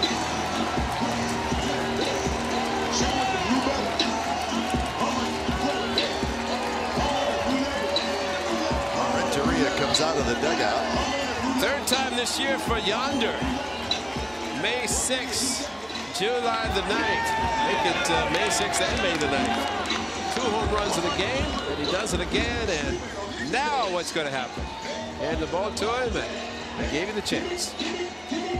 So 2-out hit, Kite, and the big one. So when it's time for change, think Speedy Oil Change and Auto Service, your trusted oil change, tune-up, and brake experts.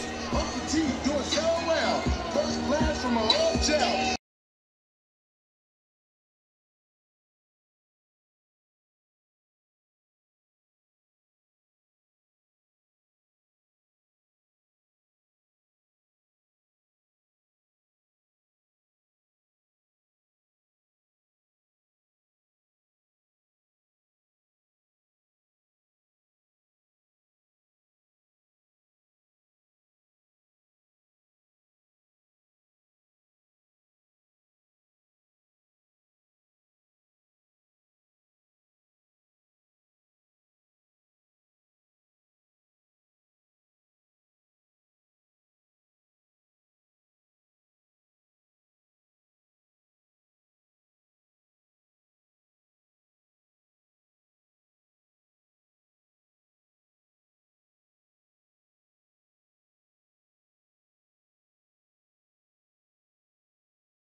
August the 1st. Bay Area supremacy is on the line as we rekindle memories of 1989. Plus, exciting action before the game on Championship Plaza with food trucks and DJs going head-to-head for Bay Area bragging rights. Be a part of history. Visit athletics.com/Bay. That's B-A-Y. Athletics.com/tickets. Athletics.com/Bay. So James Shields, 6 hits, 6 runs, gives up 3 home runs, and could not get through the 5th inning. Probably does not really want to sit next to his manager at this point. And Dan Jennings comes in. Jennings, the left-hander, facing Maxwell. So the A's lead 6-5 here in the bottom of the 5th. Maxwell, big bouncer to Sanchez on the first side, retired. But another home run for the A's. They've hit 3 in this ballgame, 2 of them by Yonder Alonso, and the latest one gives the A's the lead. So James Shields, another tough outing against the Athletics. Another big day for Yonder Alonso. He's got 19 home runs, and the A's have a 6-5 lead.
SportsCalifornia.com. It's brought to you by Max Muscle. Log on each week as our insider Joe Stiglitz talks baseball with players, coaches, special guests, and more. It's available on iTunes, Stitcher, Google Play, and Spotify. The latest guest is Dave Kaval. So Yonder Alonso, a couple of home runs, solo shot, and a 2-run homer. So 6-5 A's, top of the 6th inning. So Matt Davidson, Elmer Sanchez, Tim Anderson, the 3 scheduled hitters for the White Sox. Bloom is up, ready to go. So probably a short leash for Gossett at this point in the game. Well, you cannot continue to get a lead and give it up. And he did a good job, 6 innings in Chicago, getting the run support, and did not allow an earned run. 10-2, but the 2 runs were unearned. Today, a little different story. A couple of home runs, 5 ribbies. 91 pitches for Gossett.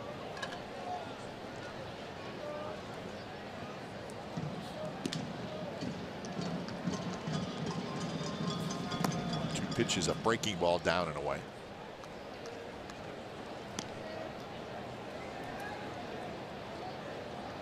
Davidson had a base hit in the 4th inning. He struck out in the 2nd.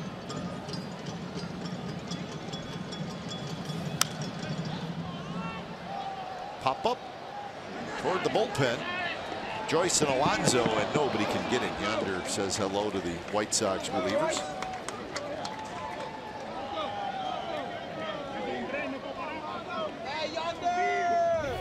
So that's a long run. Yeah, he probably said, sorry guys, this is a long run to get down here, so I had to brace myself somehow.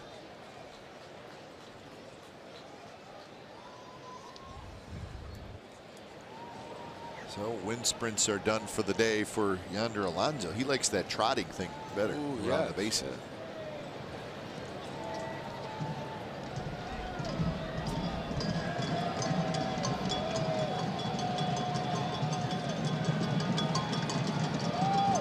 Gossett delivers the 2-2 pitch, and it's lined to center, and that's a base hit. A soft line drive, maybe off the end of the bat. So that's hit number 9 for the White Sox. And here comes Bob Melvin. He's looking, he's pointing, and that's going to do it for Daniel Gossett. So Gossett's going to leave with a lead, 6-5, and he's going to go 5+ innings today. And hoping for 12 outs to get a second win. And it's a lot to hope for. See if the A's can do it. When it's time for change, think Speedy Oil Change and Auto Service, your trusted oil change, tune-up, and brake experts.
Is presented by authority of the Oakland Athletics and may not be reproduced or retransmitted in any form, and the accounts and descriptions of this game may not be disseminated without the express written consent of Athletics Investment Group, LLC. So back and forth game. It's the top of the 6th inning. A's leading 6-5, but the White Sox immediately get their leadoff man aboard. So the new pitcher is Daniel Coulombe as he faces the switch hitter Sanchez. Sanchez to bunt, and he rolls it foul up the third base line.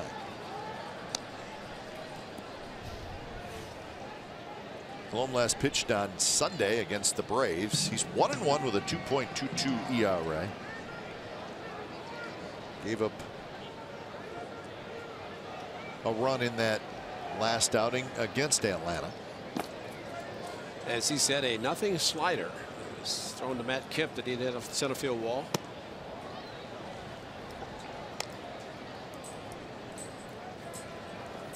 Gossett, 9 hits, 5 runs, no walks, 3 strikeouts. All 5 of the runs that he gave up came on the home runs. 2-run homer by Cabrera, a 3-run homer by Abreu. A little bit low to Yolmer Sanchez. Matson's up. He's been throwing for a little bit, so he's close to ready to go. I think Matson is one relief pitcher that knows how to pace himself. He knows even if the manager walks out, he still has pitches remaining before he has to come in and gets 8 more. See some guys that just continually throw.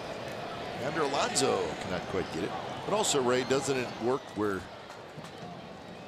he's down there and he knows exactly what the manager's thinking, and he knows who he's going to come in and face if he does come in. Exactly.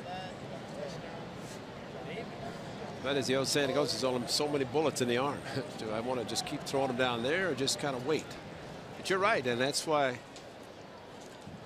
Garvin Olson's down there. He's going to give him all the information. He's got the lineup, and he says, all right, they say this is who you're going to face. Bounced right to Lowry. To Barreto. Double play. Yes. So 4-6-3, 2 away. Well, also, watching Barreto come across the bag, he could clear himself a lot more, and it's dangerous because he's going almost right into the runner. So maybe checking at first base, they're going to forget about it, but Barreto hit the bag and go to right field. He kind of goes more towards the bag, and because of that, he opens himself up to the runner coming in. And those are just the little things about, again, knowing more and more that as a second baseman or shortstop, you can't get hit. It's very unlikely somebody's going to hit you unless you stay on the bag like you did last time. That's a good double play turn. So 2 away for Tim Anderson.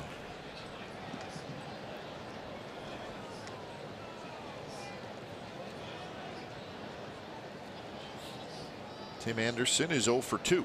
A couple of ground outs.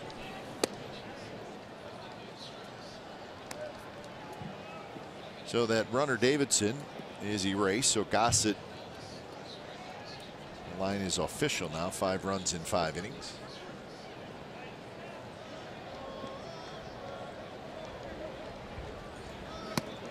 Not close.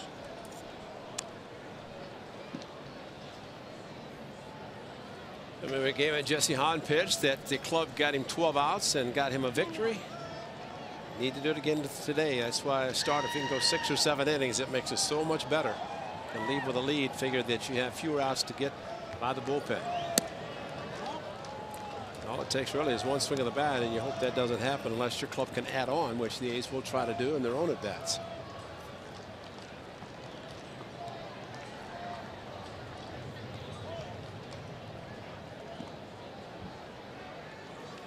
The 3-1 pitch is a good one right on the outside corner.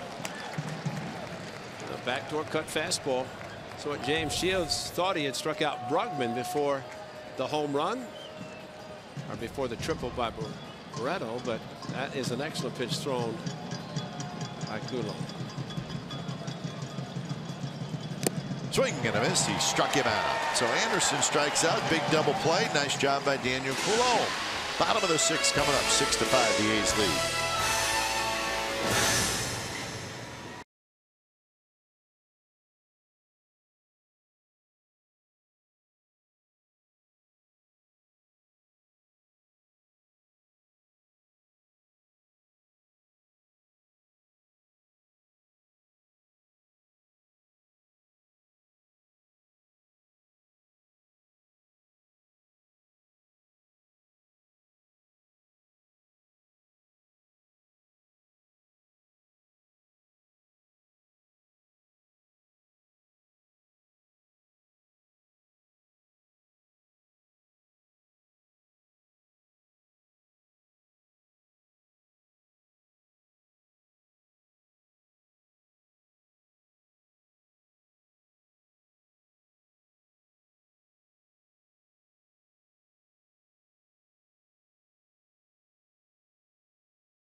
State last year in Minneapolis. Well, that's our true story, brought to you by McDonald's. Ryan Dole stretched his streak of inherited runners stranded to 36 to start the season. That's the longest in Major League history since the expansion era began in 1961. That stretch would end in his next appearance on July 7th in Houston. So that's quite an accomplishment for Ryan Dole, and we wish he was healthy, but he's not. A big part of the A's bullpen last year and this year. But the knee injury got him. So here in the bottom of the 6th, Matt Chapman's going to lead it off. as he faces Dan Jennings.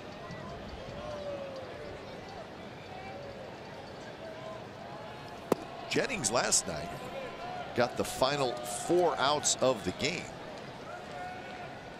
And the previous 4 outs were Schwarzak. He threw 26 pitches last night. 1-1 the count to Chapman, who has hit a fly ball to center field and a pop out to short.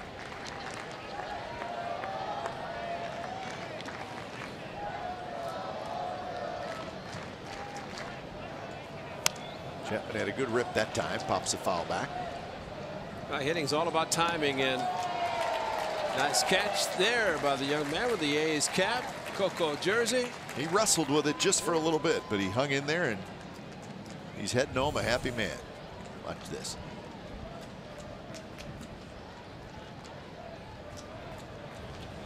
One of the most exciting things you'll ever see. Off the glove of Anderson, a smash hit by Chapman, so he's going to have a base hit. Young man's very strong, and he shoots the ball through the infield when he makes contact. And watch this ball on the off speed, went down and got it. 82 miles per hour past Anderson, who had it go by him so quickly.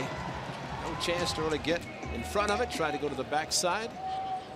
Matt Chapman, a strong hit. They're still looking for his first home run. It will come, and probably come in bunches.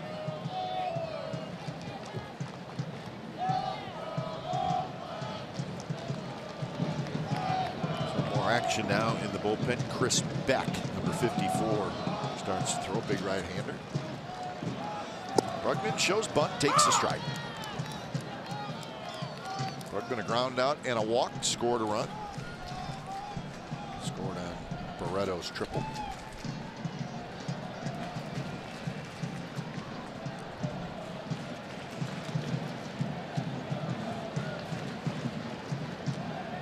Frazier well in on the grass. He charges in, as does Abreu, the first baseman.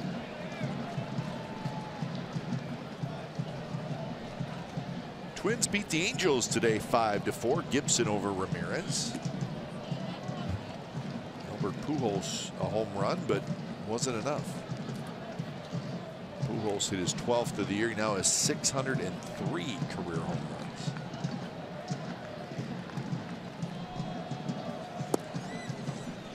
The Angels have now lost 5 out of their last 6. Brugman started, saw it, pulled back. It's a good technique for the left-hander.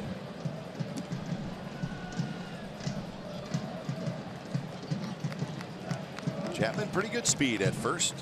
Brugman missed that one, and now it's 2-2. Well, he's committing so soon. That's why the first and third baseman, actually the second baseman, Sanchez, was covering first, allowing Abreu to come charging in for first base. But when you commit, you're showing early. That allows corner infielders to come charging in. The way Bob Melvin's looking, I think we're going to see some bunting practice pretty soon. That's a good call. Something the A's don't do a lot of, but when they're asked to bunt, I think the skipper wants them to see them get the bunt down, have success. Chip Hill said, calm down. If Chip Hill's telling somebody to calm down, you know something. But they want to win so badly, that's what happens. 3-2 pitch, and a swing and a miss by Brugman on a pitch that was running way in on him. Kind of a funky swing by Brugman. Looking away, the pitch up and in, started, tried to hold, could not. And I guess he thought it was close enough. He tried to make contact, could not. So we're going to get a pitching change when it's time for a change. Think Speedy Oil Change and Auto Service, your trusted oil change, tune-up, and brake experts.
on the face of the earth.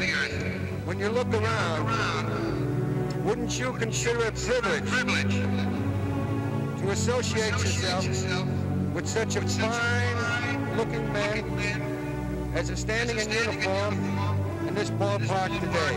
And I might have been given a bad break, but I've got an awful lot to live for. Well, one of the great 4th of July baseball memories, although a little bit sad as well. Very He sad. died soon after that. Yeah, Lou Gehrig's, it's the ALS. And his name, Lou Gehrig's disease, and unfortunately the number 27 catfish hunter diagnosed with the same ALS. And 92, very vibrant here for the 25th anniversary of the A's in Oakland, and 7 years later he had passed away. Catfish hunter. So the new pitcher is Chris Beck.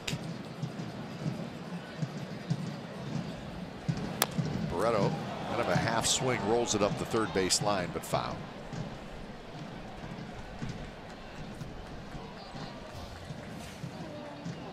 Numbers for Beck: 1-0 with a 3.62 ERA. He's got 24 strikeouts in 32 innings. 8 relievers down in that White Sox bullpen. Remember, they do not have their closer David Robertson. He's on paternity leave. Wife is expecting their second child back in Chicago, so he is back there. These guys have to have better timing. Brad Peacock was the same thing here, and said he was waiting for the call at any moment when he's on the mound. Here's the pitch. Here's the call. See you later. That would be a gotta go. Yeah.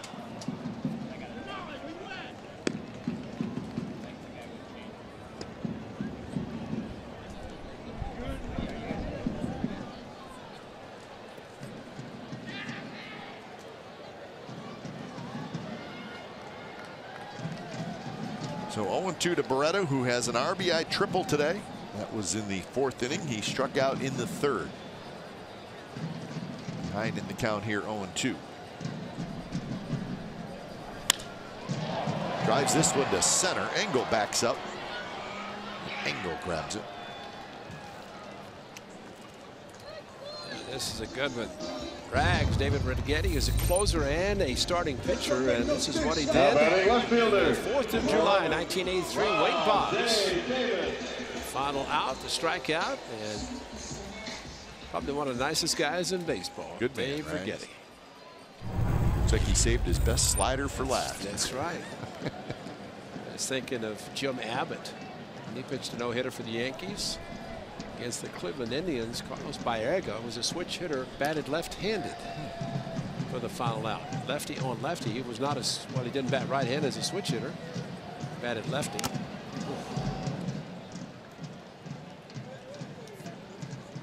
That's scary right there for the bunt. Sometimes the bunt will come up, hit the hitter in the face, but it went straight back off the mask, and at the umpire also. Top of the helmet for the catcher, and then the mask of the umpire.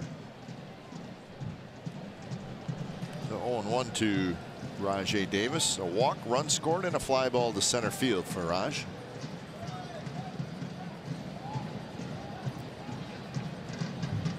Runner goes.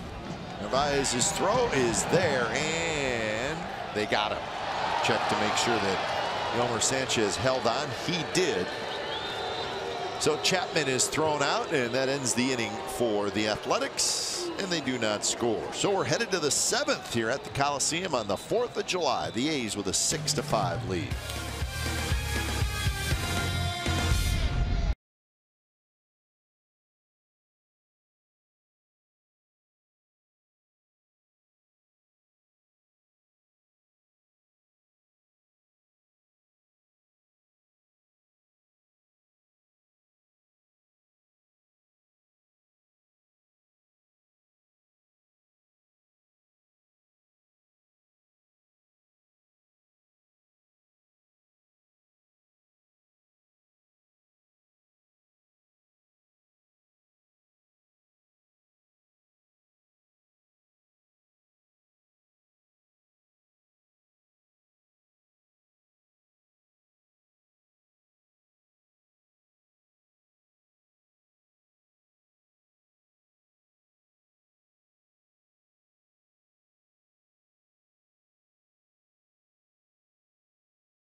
For dealers, perhaps the signature moment in this game. Rick Renteria in the face of James Shields has probably said, I'll give you one more batter.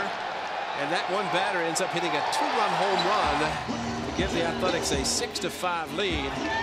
Yonder Alonso, his second home run today, closed off James Shields. Rick Renteria trying to help his pitcher get a victory by going 5 innings. He did his best, saying, I'm going to give you a batter. And that batter hit a 2-run home run. Narvaez, the catcher, who is 1 for 2. He's the 9th place hitter. Engel to follow, and then Cabrera. You know what's going to happen in the future? Rick Renteria said, I'm making a decision. That's right. This is a win for the team. I helped you. You didn't do it.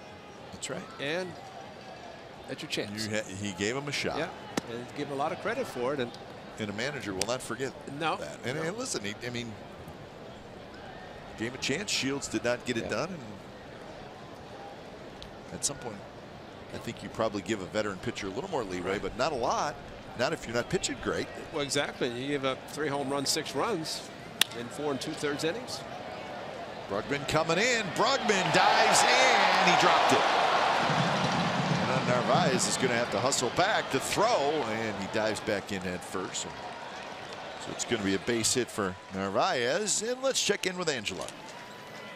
Well, guys, who will be the king of the clubhouse? Fans will get to decide who will be the king of their charity of choice when they buy tickets to the game on July 15th against the Cleveland Indians.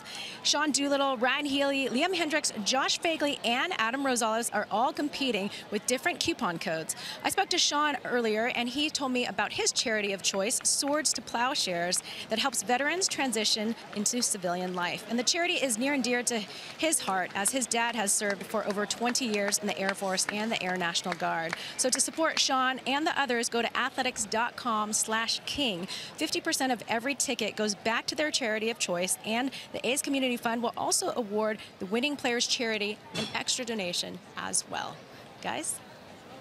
All right, we'll look forward to that. It's a good idea, actually. So a new pitcher is Ryan Madson. Jacob Bergman almost made a terrific catch. He got a good glove on it, but then you could see it kind of just rolled out of his glove. Well, the route again is critical. He went a little bit to his right, then charged in instead of charging directly after the ball. And went in the dive about waist high is where he caught the ball, perhaps not even needing to dive for the ball, left his feet and not able to hang on. So again, a lot of learning experiences for this young man in center field. And when you leave your feet, sometimes it doesn't work out. Sometimes you don't have to leave your feet. And like that time, Brugman with the ball about chest high, just keep running, catch the ball. He knows it. Yes, he does. And again, every play is something that these young men are learning. And it's hard to say it hard sometimes as your player, but it's a learning experience when you're young and at this level. So when it's time for change, think Speedy Oil Change and Auto Service, your trusted oil change, tune-up, and brake expert. So Madsen comes in, and the White Sox runner at first. They got a pinch runner now. It's going to be Alan Hansen. So we saw Hansen now pitching for the pitch run last night. Number 44, Ryan Madsen. And he ended up scoring a run. He pinch hit in the 9th inning. So lots of speed there. Now batting, number 41, Adam Engel.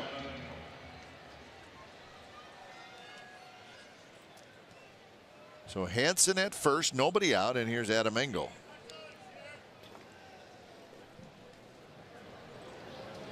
And he shows bunt. Has not been a bunting clinic in this series. You think? Either team. That's a great call, partner, because you're right. Nick Capra, the third base coach for the White Sox. So maybe tomorrow, if there is BP, it would be bunting BP. Both clubs will be out bunting. For some reason the day seems like Saturday. I don't know. It sure does. It is the 4th of July, America's birthday. It is a Tuesday. Tomorrow, 12:35, first pitch, series finale, homestand finale. A's do not want to have a losing homestand. And that one bunted. Alonso, Lowry covering, and that was a good bunt by Engel. So the tying run is at second base now. You know, good bunt by Engel, but also how about the play by Alonso? Because Jed Lowry, the second baseman, hustling over. And Alonso had to really throw to a moving target. Number 53. But the good bunt to first base. The only play for Alonso was to get Engel at first base. But watch Jed Lowry as he gets there. Here comes the throw, and that's as good as you could find a first baseman. Not if he waited, Engel might have beaten it out. So, in essence, what Alonso did, he led Jed Lowry to the bag, and he made the play. So here's Melky Cabrera.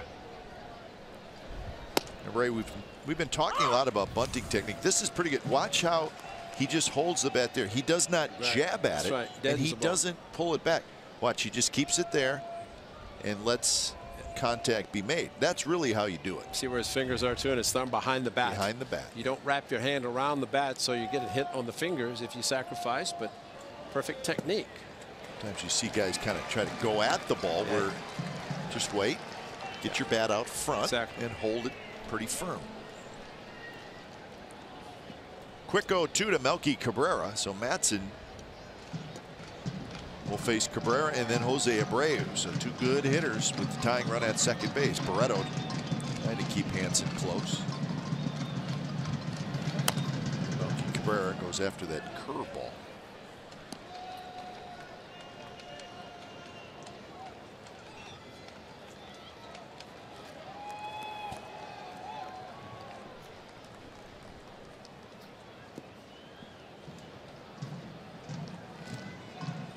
Melky Cabrera has lined out, homered, and reached on a fielder's choice. He has scored twice.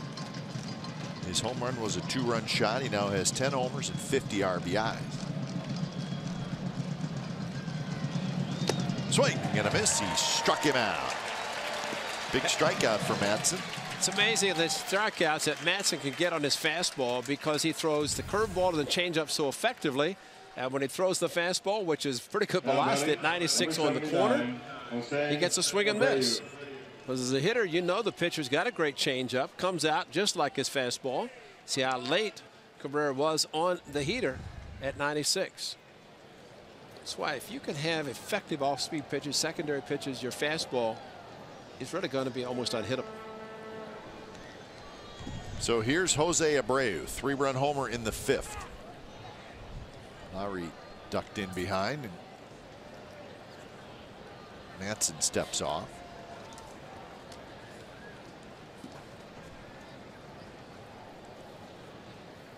It was the 16th home run of the year for Abreu.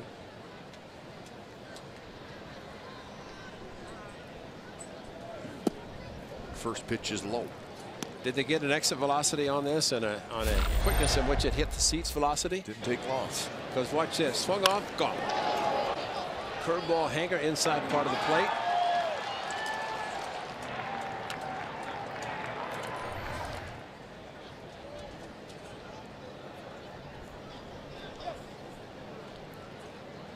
Hansen dancing around at second. Foul at the plate. Again, come down and in on Abreu and got him pretty good.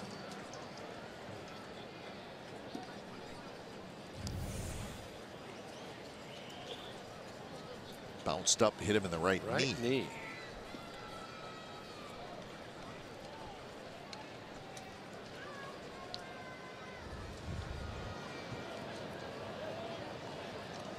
That's Kevin Smith. He will come in and do the catching. Urias pinch run 4.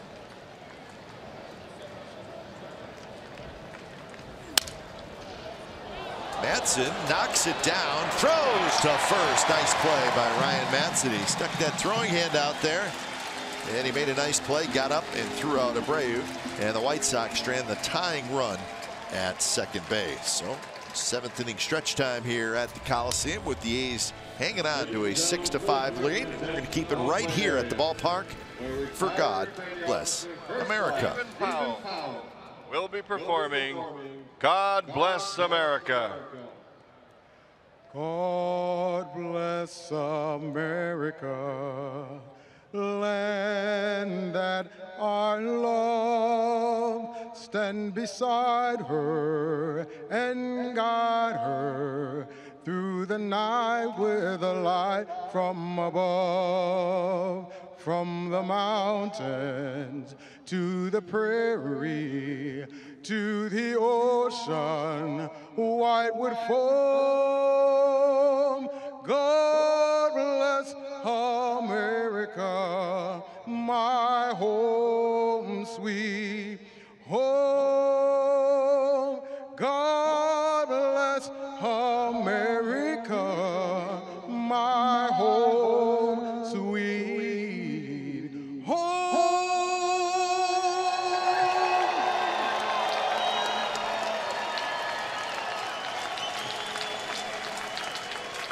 Well, on this Independence Day, USAA honors those who have served and all of our service members at home and abroad.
This game will be available in Sacramento only, in the Sacramento area only. It's also available to stream live on the NBC Sports app. It's the Sacramento Kings Summer League. So 6-5, A's lead the White Sox. It's the bottom of the 7th inning from the Coliseum. 16,314 the attendance today.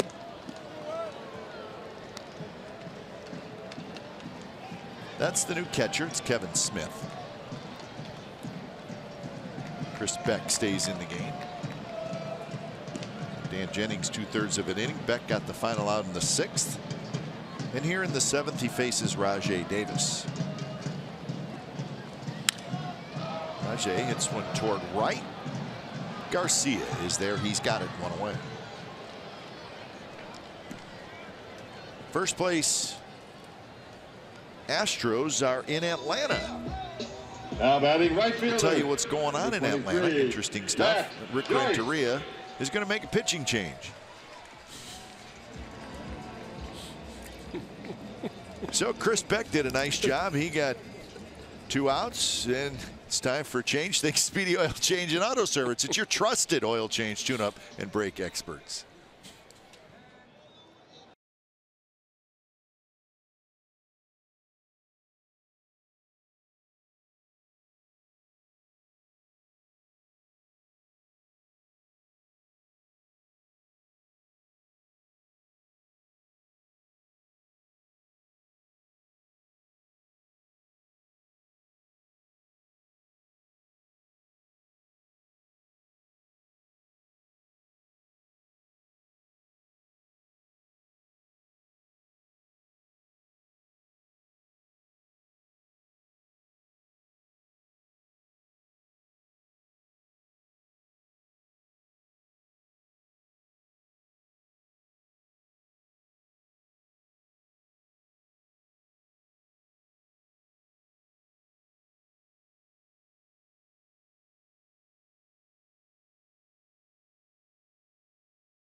Well, we hope you're having a great 4th of July.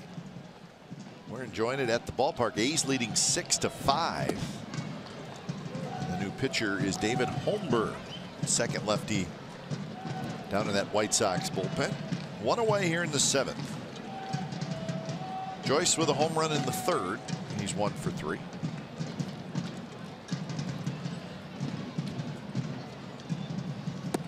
Slider away. So the Astros in Atlanta to open up a series against the Braves. Pretty good numbers for Holmberg. 1 and 2 with a decent ERA at 3.03. Astros had yesterday off.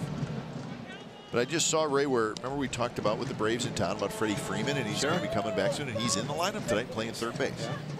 So that was kind of the question mark with the Braves. They wanted to keep Matt Adams in the lineup. Adams having a good year. Of course, Freddie Freeman's a terrific player, and he's went down to the minor leagues coming back from the injury. He played a little third base, and he's playing third base in the big leagues tonight. So give Freddie Freeman some credit for heading over to the other side of the diamond. That can't be easy.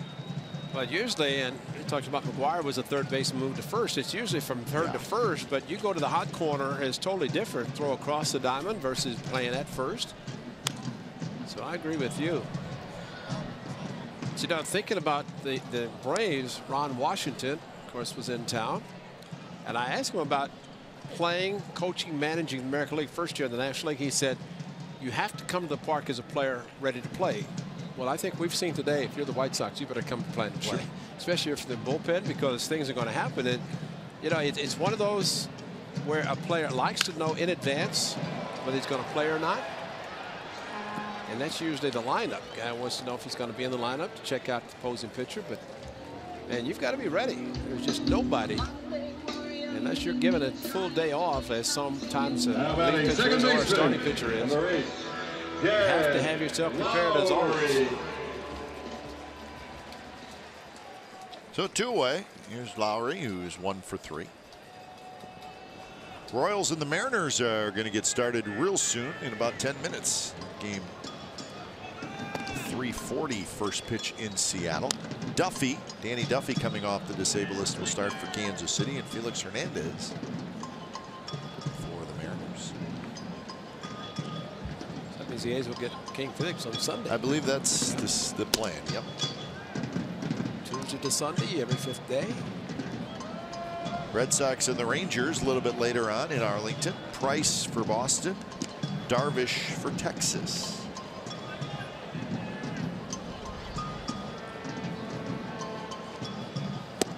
Lowry swings and misses on 2-0. So that's what's going on in the American League West. Mentioned earlier, the Angels have already lost. They lost in Minnesota 5-4.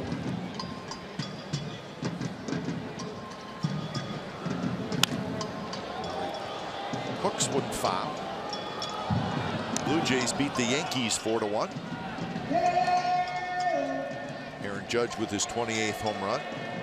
That's the only run for the Yankees today. Judge has 28 homers and 63 RBIs.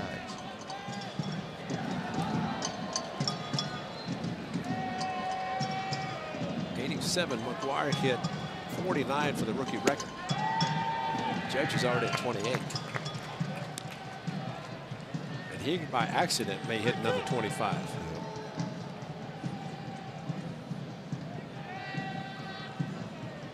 Yankees are currently the #1 wild card team in the American League. And the 3-2 pitch is low, so Lowry walks. Oh, so Don Cooper's going to go out now. Yep. Coop saw this should be a fun conversation. Let me guess who does all the talking here. Well, while Don Cooper is talking to Mr. Holmberg, we'll tell you that the 18th annual Root Beer Float Day is just around the corner. It's on Tuesday, July the 18th. The event in the East Side Club features current and former players, TV and radio personalities, and special guests serving root beer floats to you. Proceeds from this event go to the A's Community Fund. Get your tickets to the game at athletics.com/tickets. Entrance to the event begins at 4:30 and is free. And so is game parking. Get there early on July the 18th. Some free parking, free entrance into the Root Rugby float day. Joe McCarthy be serving and just give a lot of tips. That's the big thing. You have to bring some cash to tip, because that's exactly what it's all about. Tip those celebrity rugby float servers. Partner, go through. How many scoops do you get? Three. I'm a 3 scooper. You're supposed to only give 2, but I think I just can't. Why not do 3? You only live once. So that'll do it for the A's in the 7th. We're headed to the 8th inning. Still 6-5. A's lead the White Sox.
On Friday, July the 14th, for our annual Bark at the Park event is presented by Avoderm Natural and Nalabone. There will be free samples for dogs, a pregame pet parade, and so much more. Purchase your special ticket for this event right now. Space is limited. So act quickly. For information and tickets, visit athletics.com/bark to register today. For Chicago, number 26, BCL Garcia. So 6-5, A's lead the White Sox. It's the top of the 8th inning.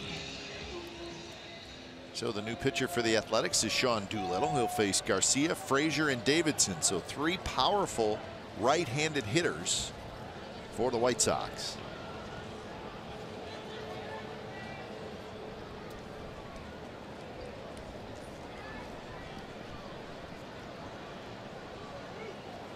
First pitch is a fastball for a strike. So it's time for change. Think Speedy Oil Change and Auto Service, your trusted oil change tune-up and brake experts. No record for Doolittle, a 3.31 ERA.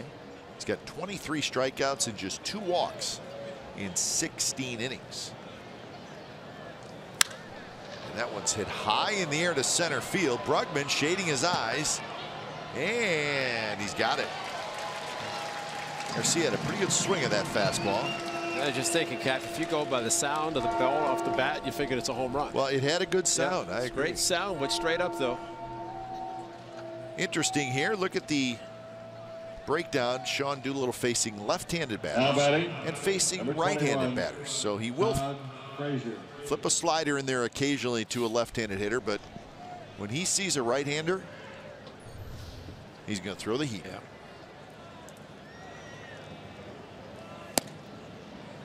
And the thing is Doolittle, for the most part, can get away with that as long as he can just elevate that fastball a little bit. Yeah. Well, they had 3 consecutive 1-inning appearances, 9 batters, 9 outs, 4 strikeouts. Then a little bit of a difficulty against the Braves on Friday night when Koltanevich almost pitched the no-hitter. It's the 9th. They added 2 more runs. But a good fastball, occasional slider and changeup, but mostly just rear back and throw the heater. There it is, but a little bit outside, 94 miles an hour.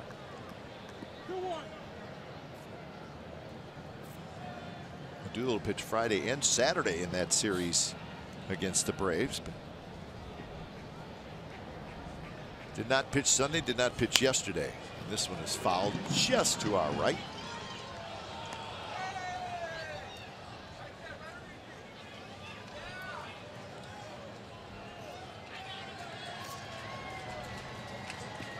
They are right below us, having a good time.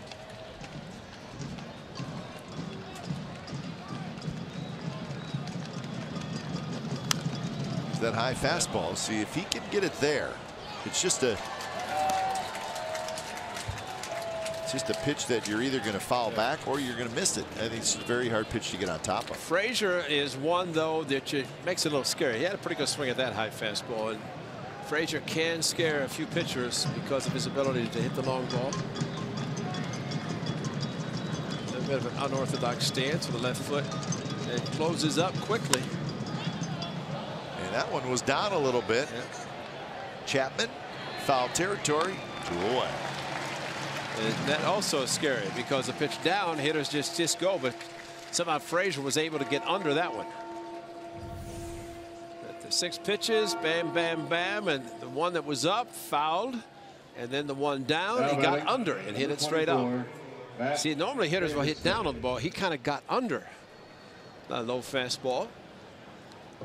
The scary part is when hitters hit down on Sean Doolittle's fastball.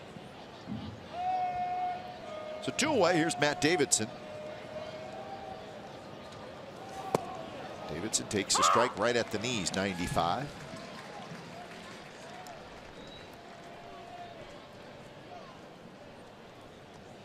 Davidson is 2 for 3. He's got a couple of singles today.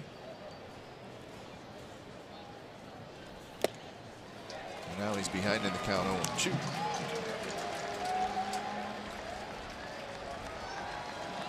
Three for 7 in the series for the White Sox designated hitter Matt Davidson.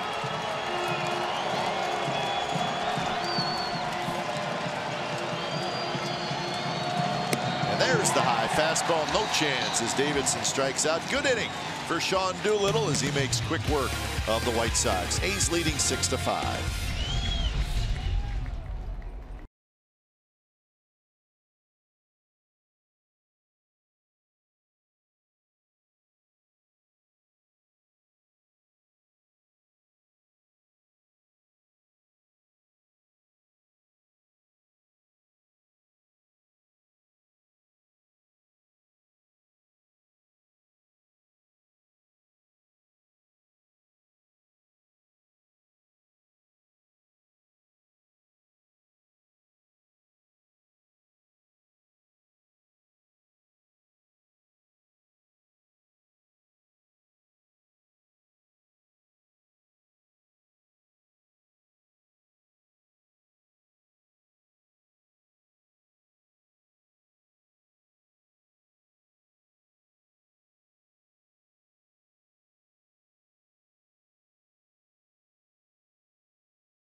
By your local Toyota dealers. 5-10-0 for the White Sox, 6-7-0 for the Athletics. It's really been a day of home runs. The White Sox with a couple and the A's with 3. Yonder Alonso with 2, Matt Joyce with 1. So that is the difference in this game. Daniel Gossett gave up 5 runs in 5 innings. Captain America's here. That's always good to know. We're well protected. Well, especially with a nice smile, too. Captain America is their favorite because he has a nice smile.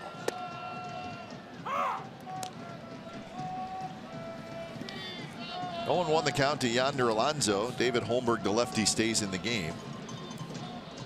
A couple outs in the 7th. And needs to get a couple of batters in this inning. That right-hander down there is getting loose for Chapman. Yep. Alonso, 2 homers, 3 RBIs. He homered in the 4th, a solo shot. He homered in the 5th, a 2-run homer. And he rips this one. Anderson, the shortstop, with the shift on. He was playing just onto the right side, and he throws out Alonso. Time now for the Jeep drives the game. Speaking of Yonder Alonso, this was number 18. High towering fly ball. Garcia up over his head.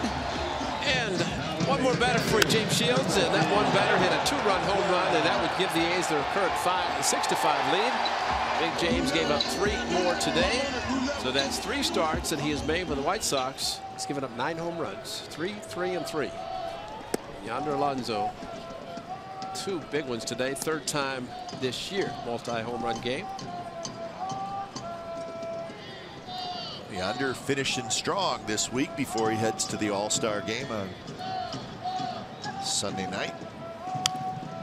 So he'll have that long flight from Seattle to Miami. You cannot have a longer flight in Major League Baseball. Right. But it'd probably be a very quick flight for Yonder Alonso. Going to his first All-Star game, going home. And that is tremendous.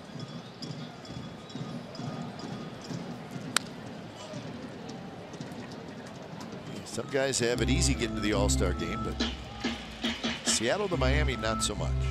Probably the easiest, I think, in Cleveland a couple years ago when Sonny Gray and Stephen Vogt went from Cleveland to Cincinnati. Perfect. Went with Jason Kipnis.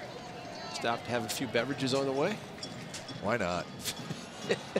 Sonny didn't pitch because he pitched Sunday. Voter played first All-Star game.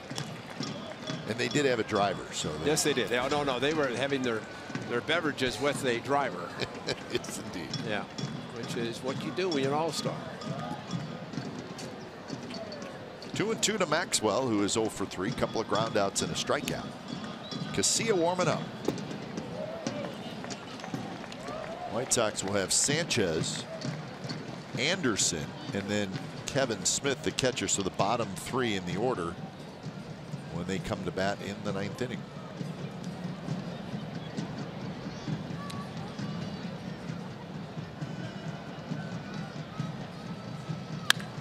Maxwell hooks one toward right. Garcia's there, and that's the 2nd out.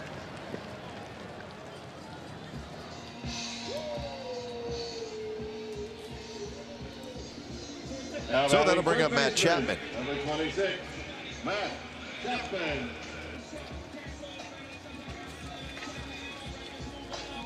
Kevin Smith is going to come out and chat with his pitcher.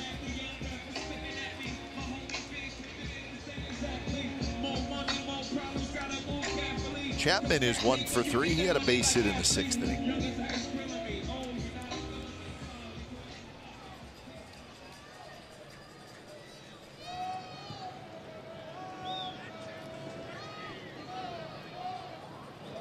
First pitch to Chapman is a changeup, and he swings and misses.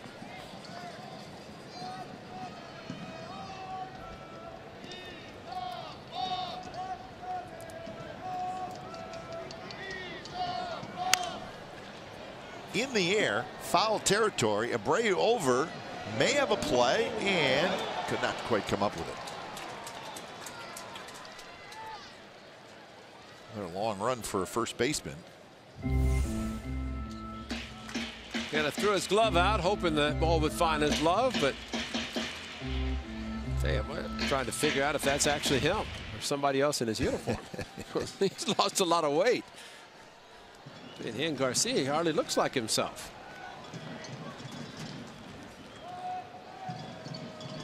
The way he hit the curveball from Daniel Gossett, he hadn't lost any power. Nope. He might have lost some weight, but not power. Chapman, a good swing, fouls it straight back.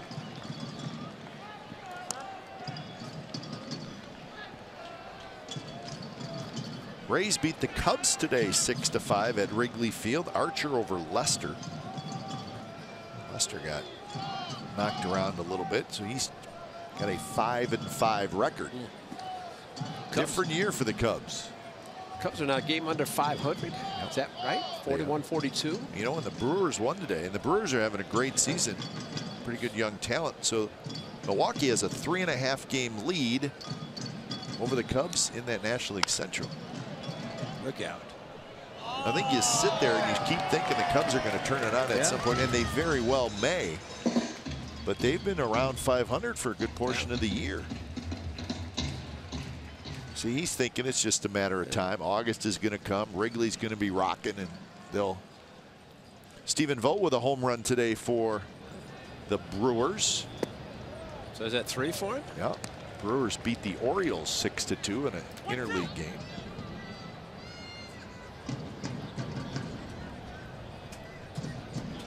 Here, Bob Uecker with Stephen Vogt. Get up, get up, get out of here, gone. Chapman swings and misses. He strikes out. So we are headed for the bottom of the ninth. Make it the top of the ninth. Casilla coming in 6-5 A's.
A's Baseball on NBC Sports California is brought to you by the 2017 Jeep Cherokee with an EPA estimated 30 highway miles per gallon. By Southwest, yes to low fares with nothing to hide. That's transparency. By Toyota, the full-line automaker with the longest lasting vehicles in America. Toyota, let's go places. By AAA, what does your insurance do when it's not doing insurance? It should do more. Go to AAA.com for more details. And by the all-new 2017 Chrysler Pacifica. So Santiago Casilla comes in trying to save it for the A's. They lead 6-5 here in the top of the ninth inning. Yolmer Sanchez is the leadoff man in this inning. He lofts one foul, so it's a quick, or it's a 1-1 count, excuse me. 14 saves and 17 opportunities for Casilla.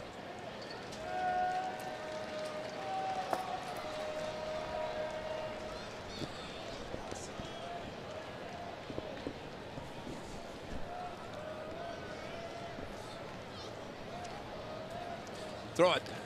Show your arm.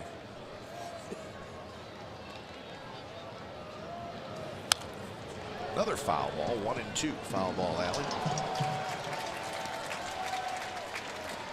Seen some pretty good plays today by the group right below us, just a little bit down to our left and down to our right. There's the youngster who gave a foul ball to somebody even younger than him. That will be a memorable 4th of July for that young man and the recipient of the baseball. 1-2 pitch. I think he went. Yes. So Sanchez went around, and that's out number 1 here in the 9th inning. They're going to make Maxwell throw it down to first. He does. Were you hoping? Yes. That's not a swing. That's not a swing. And that's why I don't think. I mean, Sanchez just stood there. You got to be kidding me. That was a lot of body. And see if his bat, maybe just a little bit at the end. But man, we've seen worse that's not called, and especially the guy behind the plate when he's at first last night did not call something that were worse than that. Good break though. The A's will take it. So here's Tim Anderson. Anderson chops one in the hole and under the glove of Barreto, and Anderson has a base hit. So nothing but really a big chopper, but it got through the 5.5 hole. They also put him speed on the base paths, and there's no way that Barreto's going to throw him out anyway. So one of those that you don't leave your feet. Ball down, he hit down on it, hammered it through the infield.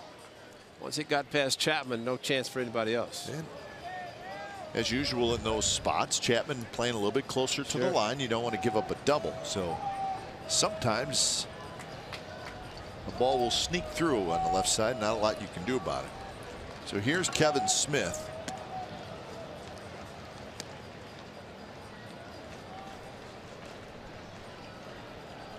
Anderson does have 5 steals. He's 5 for 5.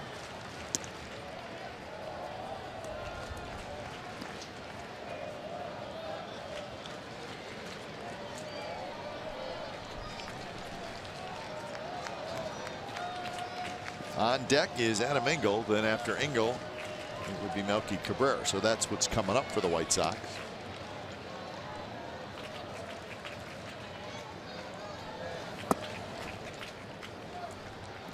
This is the first at bat for Smith.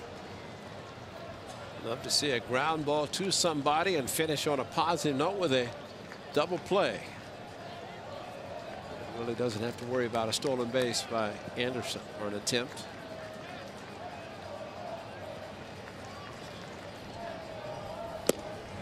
There's a strike right on the outside corner, 1-1.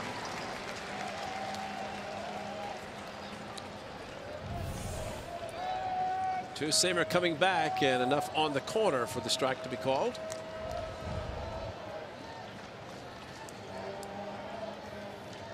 Bullpen's done a good job for the A's today. Colon, Madsen, Doolittle. 3 shutout innings, giving up just 1 hit.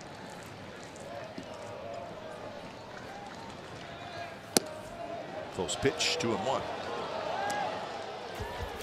Series finale tomorrow. More day baseball.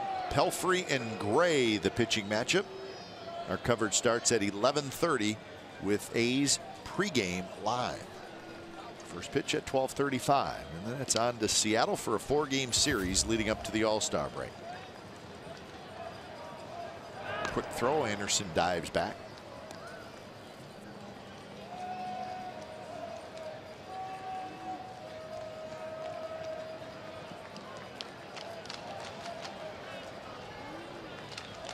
Infield, double play depth. Anderson's got a pretty good lead at first. That one bounced over the mound. Lowry on the backhand, his flip to second, not in time. Everybody's safe. So a very close play at second base. Melvin's going to maybe take a look and see. Chappelle on with Adam Roden. Nice play by Jed Lowry. Flip back to Barreto on the bag. Stretch. Safe. Got his foot in. Well, the only good thing about this play, it's first and third. At least now it's first and second. Because if the ball goes in center field, you'd have to think Anderson's going to make it easily to third base. But there's a case for Barreto. Just stretch a little bit more. Maybe you go after the ball like a first baseman. Took it off to the side a little bit. So it goes as a hit for Smith. 2 on 1 out, and here's Adam Engel. Engel is 2 for 3 today with 2 singles. Run scored. He also has a sacrifice bunt.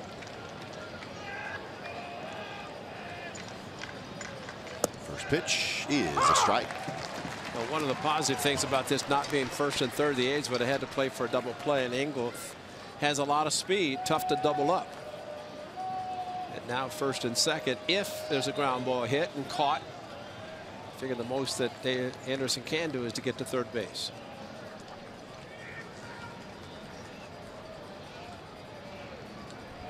Anderson dancing around. Now the throwback to second, and he gets back. Casilla saw him dancing and spun around and made a nice throw to Lowry. He may have been running. It was, That's I right. mean, he certainly looked like he was going. Maybe not. Yeah, if he wasn't, there's too much dancing around. Almost got picked off.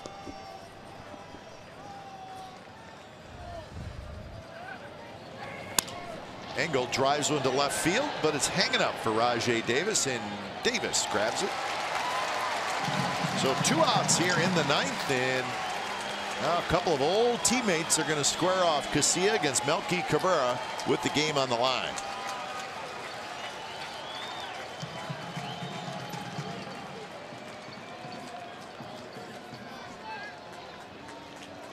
Now batting, number 53, Melky Cabrera.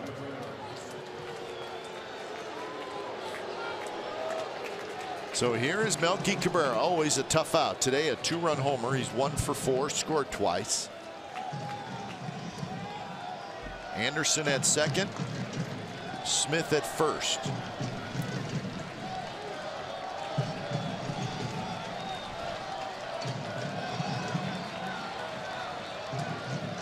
First pitch to Melky Cabrera, fastball fouled straight back. Hey there, buddies. Yeah, that was a big lead for the White Sox. A little bantering back and forth between former teammates, and get back to left field. I'll get you tomorrow for the final out of the game. Let's hope that's the case.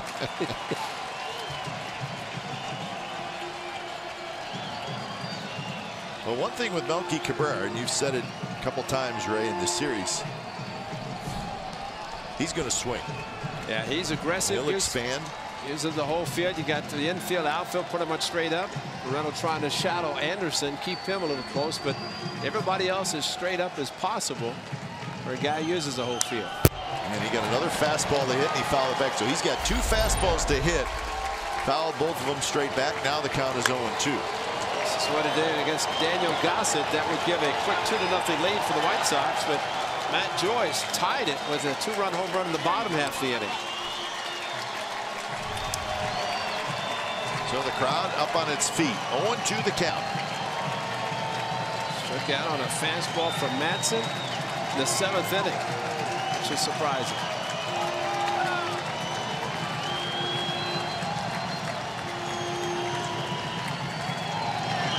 0-2 pitch, line drive, base hit left field. Rajai Davis has it. The throw to the plate is late, safe. We're tied, and the White Sox have second and third. So on an 0-2 pitch, Melky Cabrera lines a base hit to left field. See the pitch?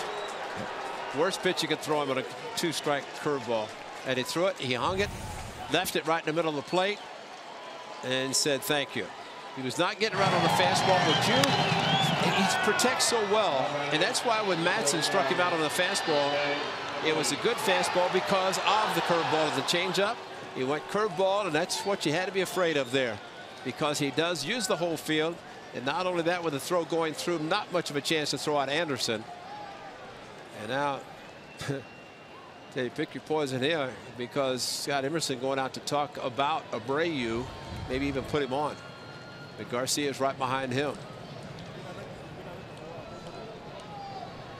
So Melky Cabrera, a 3 RBI game. He now has 51.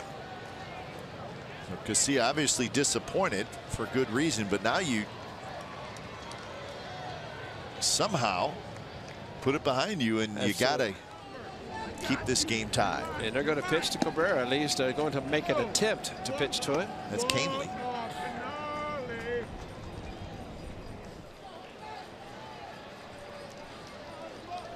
So Jose Abreu with a 3-run homer in the 5th steps up. And that's why, for a starter, it goes 5 innings and looking for 12 outs to get a save or win for the save of the bullpen. First pitch to Abreu is on the inside corner, first strike.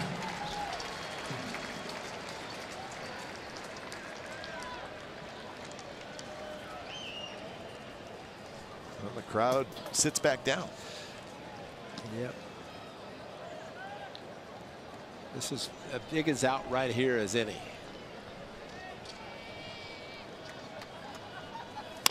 Abreu bounces one. Chapman has it. Long throw across the diamond in time. Side retired, but the White Sox get a run on 3 hits. So we're headed to the bottom of the 9th. This ball game is tied at 6.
July the 29th, Witches and Wizards take over the ballpark for fireworks presented by Xfinity. Following the Twins and A's game of 6:05, fans have come down to the field for a night of considerable magic and glee. Fireworks full of witches and wizards. What could be more chanting? For tickets, visit athletics.com/tickets. Not always. Witches and wizards. What is it that cannot be named? What's that mean, Joe? Leading off the bottom of the 9th inning. I have no idea. Center fielder, number 38, Jacob. Harry Potter, thank you. Woodman. Guess I have to get up on witches and wizards and Harry Potter and sure hot dog eating contest. Yeah, you're fine. Well, the A's tried to win it in walk-off fashion because they had a chance to do it nice and easily with 3 outs in the 9th. Didn't happen. Tommy Conley comes in. The first pitch to Brugman. Good swing. Fouls it right back.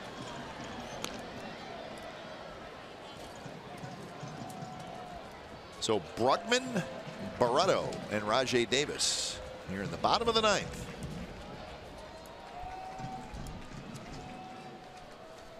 Brugman swings at a high fastball. Conley a hard thrower. You see that one at 97 miles an hour. Pitched pretty well for the White Sox this year. Did pick up a loss in the series finale on this Sunday. The Holland start in the game, but he came in. The A's were able to score late and beat him. Trying to do the same this afternoon in a tie game.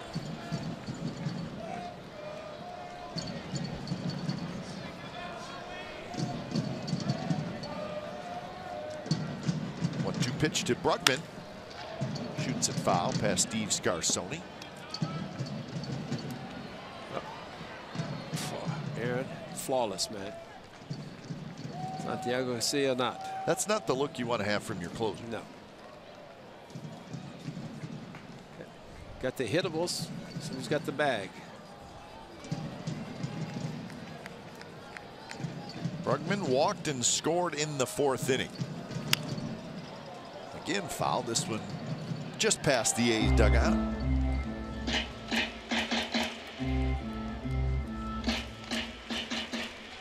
So the A's had 2 outs and an 0-2 count. And Melky Cabrera could not get that Final out on Cabrera.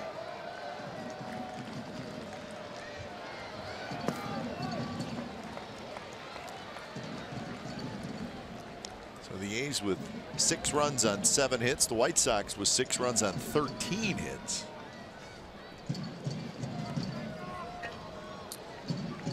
What kind of magic on the 4th of July? That's what the A's are looking for. Some magics. Brugman swings and misses, and that's out number 1 here in the bottom of the 9th. Nick Punto, the 4th of July. How about a little bit of a flashback? Nick Punto slashed down the left field line. Now to Cabrera. Come on, Dino. Come on, Dino. And there's Dino as Nick Punto with a line drive and a smash in the face and all kinds of good stuff. And he loved it. He's a gamer. Nick Punto, Southern California, right? First pitch to Barreto is in for a strike. Franklin Barreto, his 4th at bat, 1 for 3. Triple and an RBI. That was in the 4th inning. Outfield playing Barreto to hit it the other way big time. Angle shallow. Garcia well toward the right line, and Cabrera way off the line and left. Just hit a routine ground ball to left center field. It's a double or triple, maybe. Incredible, some of the defensive alignments. Conley is the 5th pitcher in the game for the White Sox. Shields, Jennings, Beck, Holmberg, now Conley. He was in the game that the ground ball was hit to third baseman. Davidson playing 3rd that day, the Sunday, as Frazier was a DH. May see that again tomorrow. We'll see what happens with Rick Renteria. It'll be a day game after a day game. 97 miles an hour.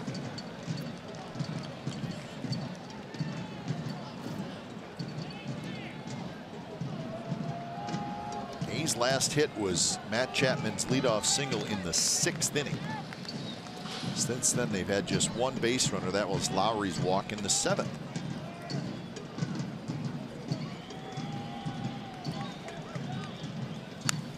We talked about the A's bullpen doing a good job until the 9th. The White Sox bullpen has done a good job. Shields did not get out of the 5th inning.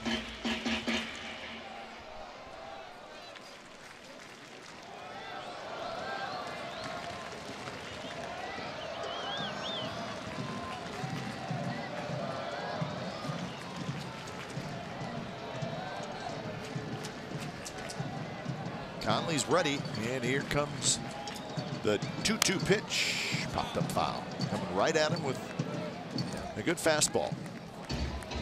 He's a big, strong guy, Tommy Conley.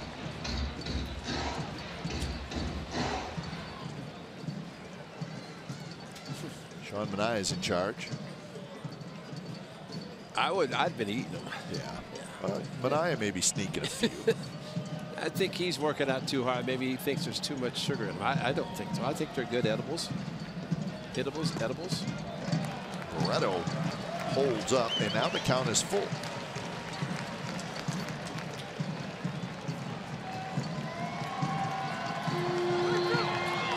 Well, with everything the young man has gone through, it'd be a nice way to start this 9th inning, getting on base or circling the bases. But Barreto with an opposite field triple. Big hit in the 2-run 4th inning. Gave the A's a 4-2 lead.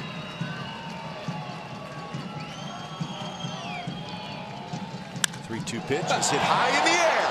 How about that? Left field. Cabrera near the wall. He leaps, and that baby is gone. 4th of July fireworks from Franklin Barreto.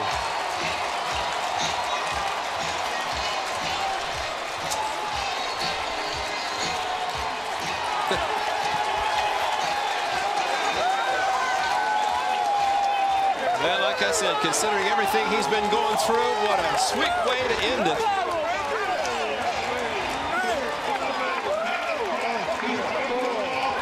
Three-two fastball. What a shock, to be honest, that he gets the 3-2 fastball.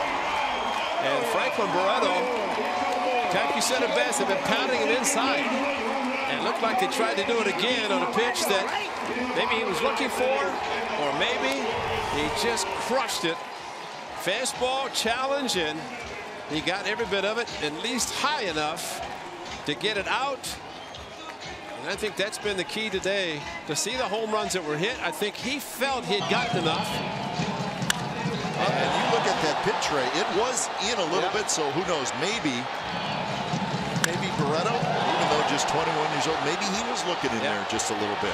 Well, maybe just enough, but Cabrera back, but I don't think he had a chance from any time as he went after it. So Franklin Barreto, 2 home runs, Major League.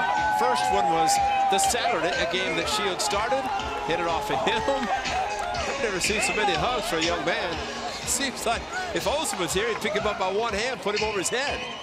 So 6th walk-off of the year for the Athletics, and it goes from a disappointment in the top of the 9th inning to lots of excitement here in the bottom of the 9th inning. So a young man, just 21 years old. So Franklin Barreto is the hero today, and at times, you know, he's chased some pitches, maybe looked a little overmatched occasionally at the plate, but hey, he just hit a game-winning home run against a guy who's throwing 97, 98 miles an hour. Well, and a great at-bat considering maybe something got him going, was a triple to right center field. They were planning that direction, yet he pulled the ball.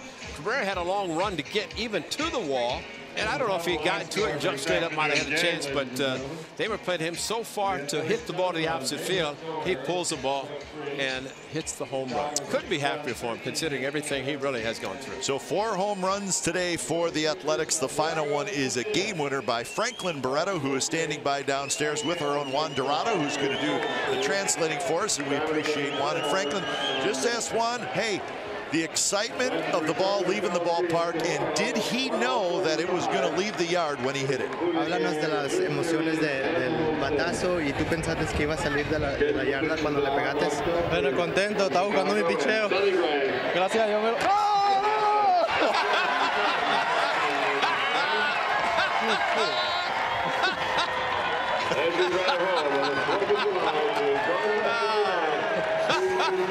That's a first.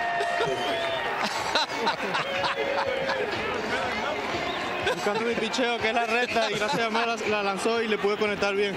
Yeah, you know, I was looking for a fastball up. You know, I got the pitch up, and obviously I made good contact. I felt really good about it, and it was nice to see it leave the yard. What did you feel, Juan, when you got it in the face? Felt really great. You know, the one thing that we've talked about, Barreto in spring training the last 2 springs, hit so well the opposite field. Juan, as far as Barreto's concerned, the triple that he hit to right center field, how much did that help him today, and how much maybe for the future? Los últimos 2 años te han visto ver la pelota, jugar la pelota y pegarle para el otro lado del campo. ¿Cómo te sentiste después de ese bateo y piensas que te ayudó en el último batazo? Bueno, siempre trato de conectar la bola del medio al otro lado. Estaba en los últimos turnos, estaba tratando de cargar un poco temprano porque me sentía un poco tarde y le salieron las cosas bien. Yeah, I try to hit the ball middle away. I always try to focus on hitting the ball middle away, and this time I was a little bit late, a little bit tardy in my last at bat, and then so I tried to gear up a little bit earlier, and luckily I got that one. Well, congratulate Franklin Barreto, and Juan, you're the man. Nice job, buddy. Thanks, guys.